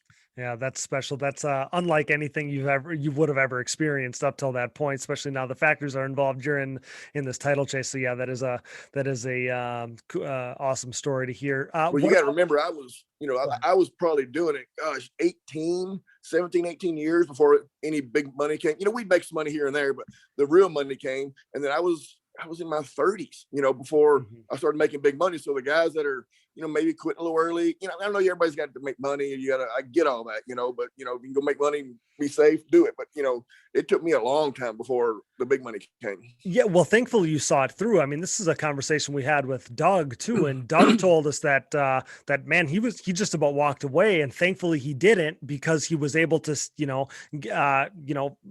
go on to get the Suzuki money, the Suzuki rides, and everything that came with that. So thankfully you stuck it out, because lesser Yep. man, I mean, think about all the guys that you would have raced with that didn't see it through. Now, not, they weren't Joe Byrd, but I'm sure they were wishing that they would have saw it through like you did, Yeah, because even, I think even like 7th, 8th, 9th, 10th place guys, when it was big, were making enough money to make a living at it, Mhm. Oh, yeah. It was that kind of money, and yeah, Doug, I remember Doug saying his girlfriend made him sign a contract that one year he and I both got hurt at the same time, because we were tied to points. You can't ever race again. He signed it. He didn't race for a little while, but he got hurt bad a few times, and he's like, I'm done. I can't, I got to make money, and he wasn't making any money. I remember, gosh, if he was making 20 to 40 grand back on 2 strokes, it was like, oh man, I got to get that DG bumper deal, because as far as get 20 grand, whatever it was, Yep. then you sell your bikes at the end of the year, and that's all the money you made, and it finally, we stayed with it long enough. We, not everybody got paid off, so to speak, but some of the, main, me and Doug Gus and Natalie and the ones that been there a long time, really got paid off. People like Shane Hitt and Tim Farr, just as talented as we are, they got out a little early for whatever reason, and they missed the big money. Mm-hmm. Yeah, well, that was you were able to benefit from that, and you deserved it. So what if I was to ask you your toughest competitor? Who would you tell me? Toughest competitor, you're gonna say? I would say, just with a rivalry, they say, people say, "Oh, Joe's a dirty rider, Natalie's aggressive." Probably me and Natalie. John Natalie would be the toughest one. Me and Doug Gus had great races, and Weenan and a lot of guys, but I'd say Natalie hit me just as much as I hit him, and I just sooner choke him some of those years, So he's the guy I'd throw darts at on the wall. Okay. Yeah. 2 fierce competitors there. That's for sure. Yeah. If you had a chance to give some advice to current riders, racers who are striving to make it to the big time like you did someday, what would you tell them? Well, first you need to learn the business out of it. You need to learn your machine, because if you don't know how to set up your machine, not everybody's going to set it up for you. And, if it's easy, everybody do it. The easiest thing in the world is to train. Mm-hmm. You can't have a Joe Byrd bike and go win. Just like I said, well, I can't jump on Weenie's bike because I'm not physically ready. Make sure your machine is ready. Nobody, don't expect somebody else to do it for you, and get off the couch and go around, go train. There's people that train you, or, I didn't want nobody training me, because I went to school for that. And I wanted to I didn't want nobody to know what I was doing. So there's people that need to be trained. There's people that don't need to be trained. But either way, get off the couch. That's, if it's easy, everybody would do it. And effort too, right? Is some of the stuff you're touching on. You got to have the effort. You got to put in the hard work, determination. And some people have it, some people don't. That's why there's only one champion a year, Mm-hmm. Well, with you too, I mean, whether it was training, whether it was working on your bikes, whether it was working on the track, whether it was, whatever, I feel like what stuck with me from being at your house with you guys way back when was that there was no corners cut with your program in any way, shape, or form. And I feel like that's how you have to be. Absolutely. Yeah. You can't cut corners for sure. Mm-hmm. What do you want to be, or how do you want to be remembered within the ATV community, Joe? Oh gosh. I don't know. Just, a champion that gives heart to the sport. And I guess kind of tying in with that, but how do you have any messages for your fans out there? Because you had a bunch of them. Any fans out there that backed you for so many years? Do you have any message for them? Oh gosh, yeah, I got a whole lot. Well, people still connect with me.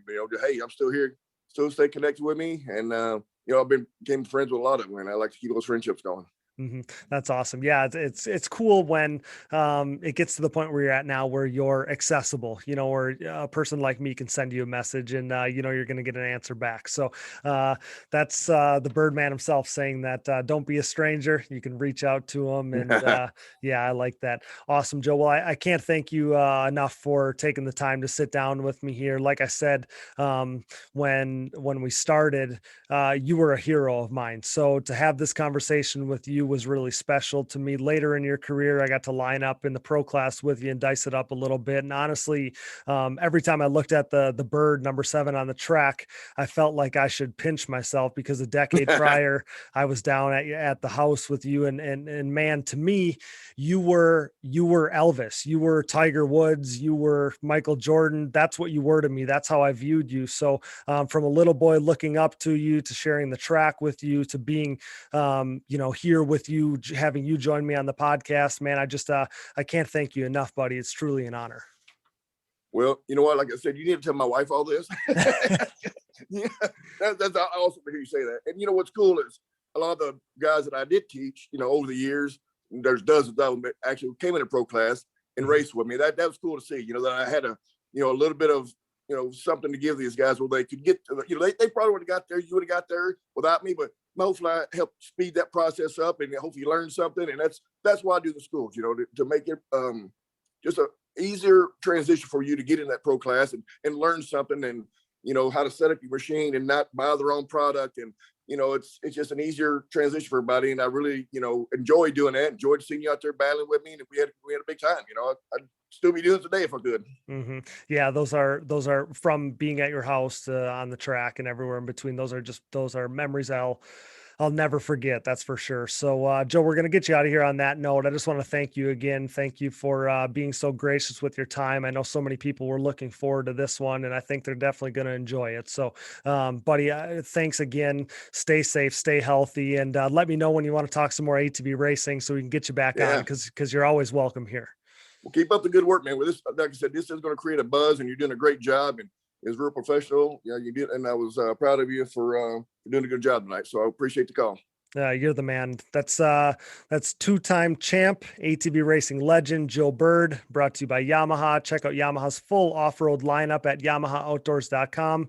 Thanks again, Byrdman. See you soon. Thank you very much. Appreciate it.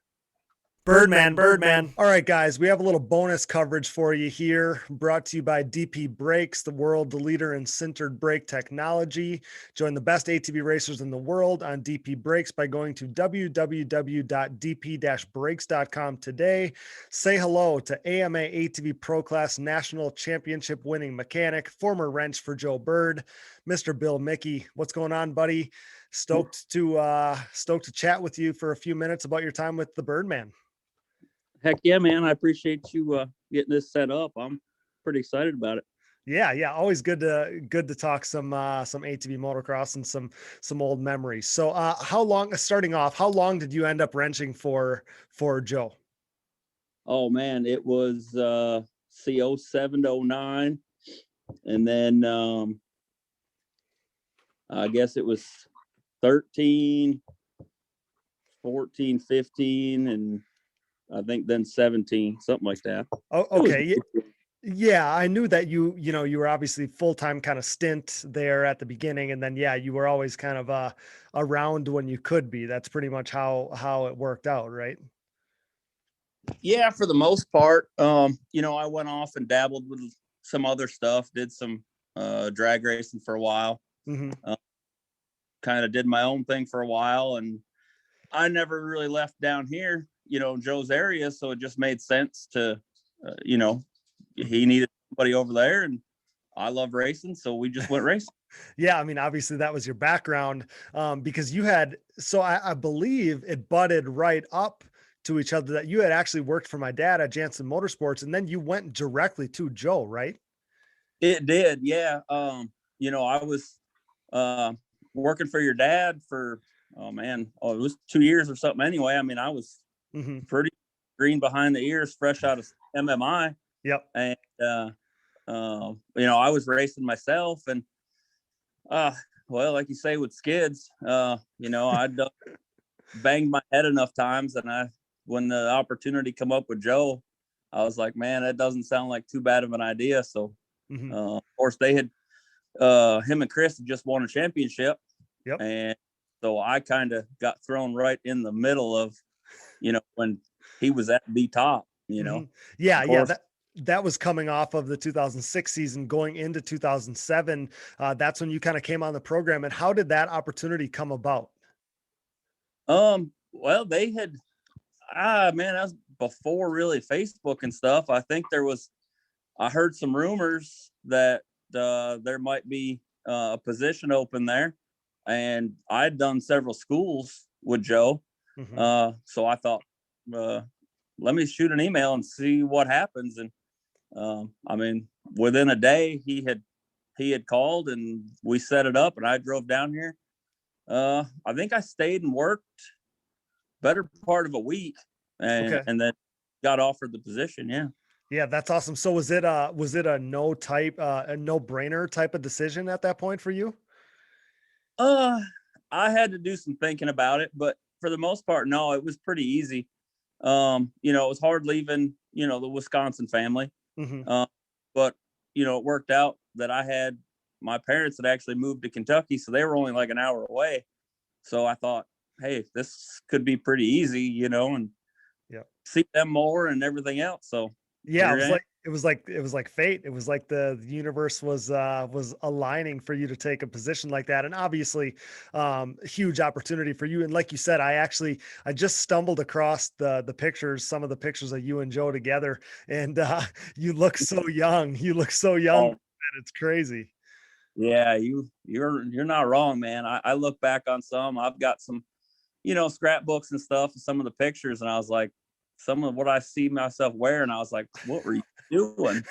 Right, different times. But so take me back to the beginning, right when you kind of take this position. Were you intimidated by Joe at all, like at the beginning? Because I feel like he could possibly be a big scary guy. I mean, it wasn't terrible, but I'd done some schools, and we were kind of already we got along already. We would talk at the racetrack and stuff beforehand. So it wasn't like we were strangers to each other. But yeah, I mean, for the most part, it was real intimidating going from, coming into a program that had just won a championship. And I had big shoes to fill, Yeah. I mean, and obviously, being, again, like you said, I mean, you're living, eating, sleeping, breathing ATV motocross when you're doing it yourself, even, local level and doing nationals and stuff like that. So yeah, I mean, the way that we look up to those pro riders, especially back then when we're younger and stuff. Yeah, I mean, that was some of it too. I feel like you're looking up at somebody you kind of always looked up to or whatever. So that's why I wanted to ask a question like that. But ultimately you come on and as Joe's mechanic, you win another title in 2007, back-to-back for the Byrdman, like you said. What do you remember about that season? Because that has to be a super special memory for you. It really is. I mean, man, that was a wild year. There was a lot of races that could have went either way. And then it come down to Loretta's. We needed to get, I think, 8th or something, to clinch it, the first moto at Loretta's. And of course we were dealing with all the sound decibel issues with the AMA coming into it that year. So we had that resonator cam on the head pipe, and we had enough, Dan was getting enough headers where I could swap them out and keep an eye on them. And it was just one that we ran, and that resonator broke off, and I ended up having to change it there in the mechanics area. We never tried to shut it off, and melted fingerprints off, and had people throwing tools at me, and we got it changed. Of course, we were way down, but that ended up being it. And that was like just the end of a huge roller coaster. Like, it was so crazy how that race went. Oh my gosh. Talk about, I'm sure a roller coaster of emotions. Like you said, when your back's against the wall, you got to perform at the final event, and you're having to deal with all of this. That's unneeded stress, Bill. Yeah. I mean, I was so wore out from just doing that whole first moto and all that, feelings and emotions going into that first moto of, we've got a pretty good shot at this title, and I've only been here for 8 months, and to have Harv come over and say that we had clinched it after the first moto was just like, party. I mean, it just felt so good. Right. Yeah, that's so special. I mean, and again, I mean, you're living the dream, right? You know, you're a northern kid. Now you're racing and winning with a guy that we all idolize. So I feel like you can't overstate that. No, not at all. I mean, it was just so wild how fast everything went from 0 to 100. Uh-huh. Within a few months of living down here, not barely a few months, a few weeks. I was shipped out to DASA and helping do stuff out there, and Okay. get that going for Yep. us. Yep. It was just wild. Yeah, and so it was just as crazy, and it seemed just as fast for me on this end. I mean, it felt like in the blink of an eye, you went from working in the back of Dad's shop to being Joe Byrd's right hand man. And like I told Joe, I mean, back then the way that we looked at pros, it was like he was Michael Jordan or MJ or Elvis or something to us. So you went from being working, in the back of Dad's shop to being Joe Bird's guy. It was like crazy. Yeah. I mean, like I said, I was at the shop, and then, we'd go to, I'd race some of the closer nationals, Walnut, stuff like that. Yep. Those years. And to see all those guys was always just so awesome. I mean, that's what you went there for, was, obviously to race, but you wanted to see, and catch a glimpse. Mm-hmm. And then to just within a few months be standing on the starting line, heckling each other. I mean, Mm-hmm. it was awesome. Yeah, going to battle with them. That is cool. Okay, so overall, what was it like working for Joe? Like what would you say it was like, or how would you describe Joe as a boss? It was worth it. We had some amazing times. There was times we were at each other, Mm-hmm. but we worked well together.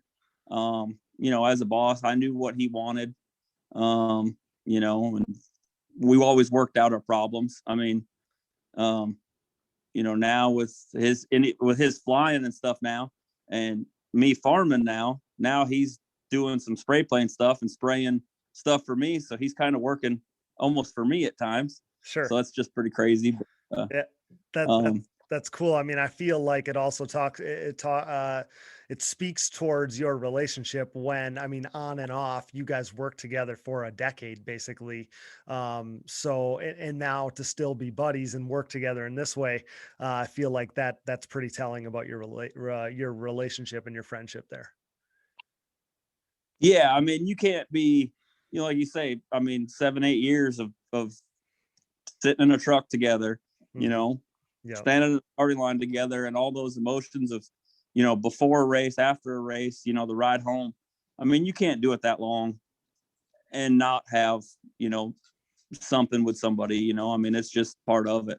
Absolutely. Okay. So, what about a favorite memory or story working together? Do you have anything that stands out? Man, I'd have to say it's going to go back to that first year Okay. at Sunset Ridge. Okay. Everybody had kind of, that was the WPSA stuff was going on. Mm-hmm. And Chad had got the Suzuki stuff, and had been winning the WPSA. Well, then it all come back to Walnut, and everybody was back together. And Chad just drove right past Joe. We were out front. Chad passed him almost like we were standing still, and Okay. I got a little worried.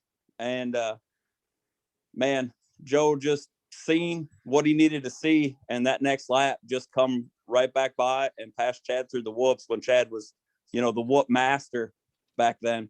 Mm-hmm. And to have him go back past him, and then to stand on top of the podium that day, that one was pretty special. I was nervous going into it because, maybe we didn't have all the competition at some of the earlier rounds. Right.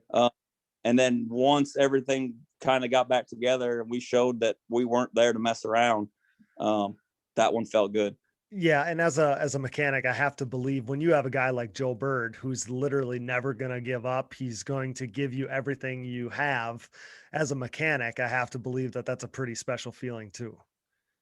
Yeah, it is. I mean, just to see what the stuff he could see, and just how smart he was about it. Never got excited, just wait that time and make it when he could make it stick, he'd make it stick. And, I mean, that was pretty special. Yeah, that's awesome. Okay, so a little more broad here, but I think Joe really doesn't get the credit he deserves at times. And man, after talking to him, he was so upbeat and so positive and so passionate. I don't know. I came away so impressed. So I'll ask you, how should Joe Byrd be remembered within the ATV community? I mean, he's one of the greats. I mean, hands down. I mean, 2 titles. We got second 2 years. I mean, we were always in the fight, for those 4 years for sure. Yep. Think of the people that, these kids that have done schools, and some of the connections and family that he's made by having those schools, around the world. There's still people in France that I talk to from, now and then from schools that me and him did in 2007 and 8.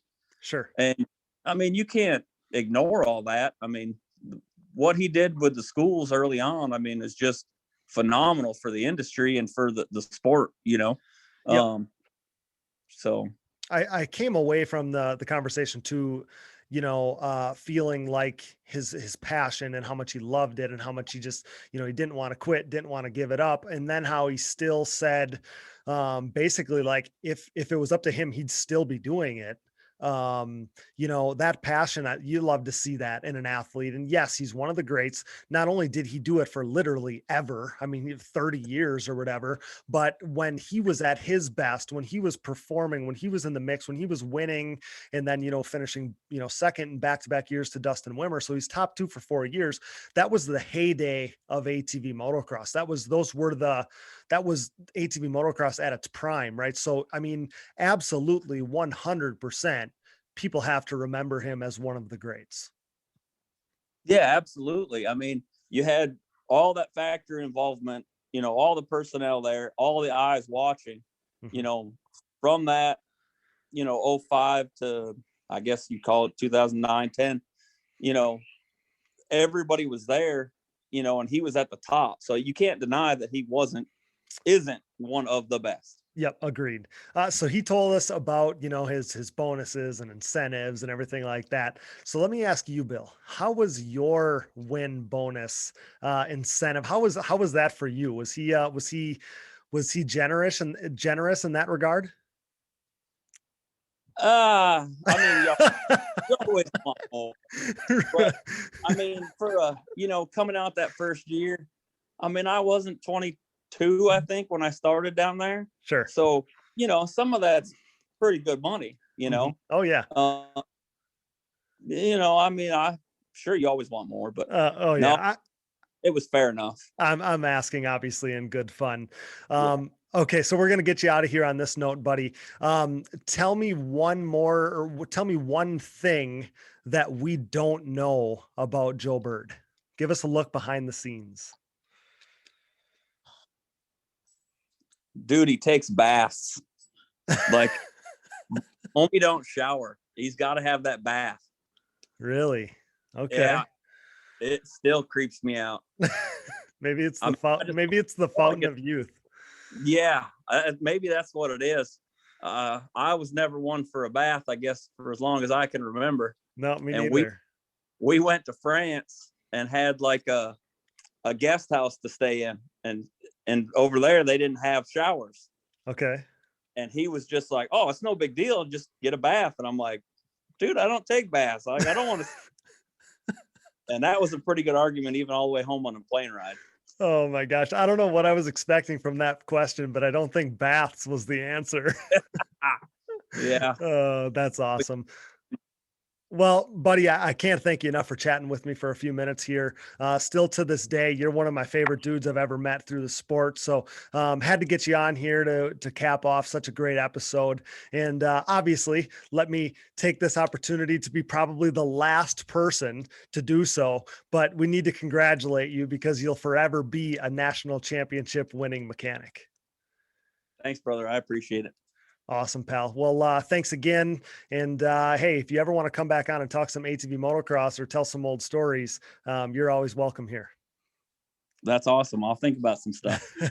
Okay. Thanks again, pal. That's Bill Micke, brought to you by DP Brakes. Check out the world leader in sintered brake technology at www.dp-brakes.com today. Take care, brother. Byrd. Byrd is the word. Joe Byrd is undeniably a legend, one of the greats, and it was an honor to have him join me here on the Digging Deep ATVMX podcast. And it sounds like he'd be up to do it again sometime, which is awesome. Major thanks to tonight's guests, Joe Byrd and his longtime mechanic, Bill Micke. Thanks to producer Dallas Jansen, my brother. Thanks to Brooke and AMA official Harv Whipple. Thanks to our sponsors, CST Tires, shop.csttires.com, Yamaha, thanks to Blue Crew, Valvoline, SSI Decals, DID Racing Chain, Namura Technologies, Bronco ATV and UTV Components, Launderville Steel Enterprises and Concrete Supply, Fourworks Carbon, DP Brakes, Gripped Gloves, Factory 43, Bikes, Trikes, and Quads, LLC, and Manscaped. Get 20% off and free shipping with code DiggingDeep20 at manscaped.com. Support the brands that support our show, and don't forget to use those codes to save. Find it all on our website, and be sure to click that Rocky Mountain ATVMC banner for all your off-season needs and to help us out. And most of all, thanks to you guys for listening. Our show merchandise, including Digging Deep shirts, hoodies, our new Quad Guys Get Hot Chicks shirts and hoodies, national championship merch, and more are all available at shop.diggingdeepatvmx.com. If you're looking for another easy way to help support us, visit our website and click the Buy Me a Coffee button. This allows you to set up a one-time or monthly contribution to help us out. You can call our voicemail line anytime, 920-569-3519, and follow the show on social media, Digging Deep ATVMX Podcast, and myself, Cody Jansen, for additional content and Digging Deep ATVMX fantasy info as Daytona nears. Remember, you can sign up today at atvfantasy.com. You can find us on Apple Podcasts, Google Podcasts, Spotify, Amazon Podcasts, Stitcher, and more. You know the drill. Basically, wherever you find podcasts, you'll find the Digging Deep ATVMX podcast. All episodes, additional podcast providers, sponsor links, and discount codes, our show merchandise, fantasy info, and more can all be found on our website, diggingdeepatvmx.com. So check that out today. Again, atvfantasy.com to sign up for the Digging Deep ATVMX Fantasy League. Be a friend, tell a friend. Please download, subscribe, rate, review, and share. And with that, for Joe Byrd, Bill Micke, Brooke Catherine, Dallas Jansen, and I'm your host, Cody Jansen. Thanks for listening to the #1 podcast in ATV racing, 2 million downloads and counting. Until next time, thanks for joining us and digging deep with the stars of ATV motocross.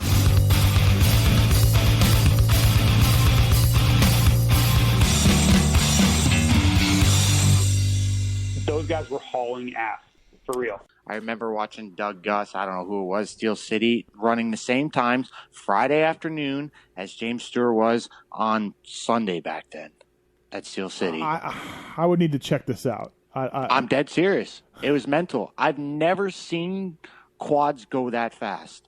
It's not easy, Steve. It's not easy. Listen, JB, I don't want to hear. It's not easy. I don't want to hear. Quadlers are freaking nice. You don't chew Big Red, then what the?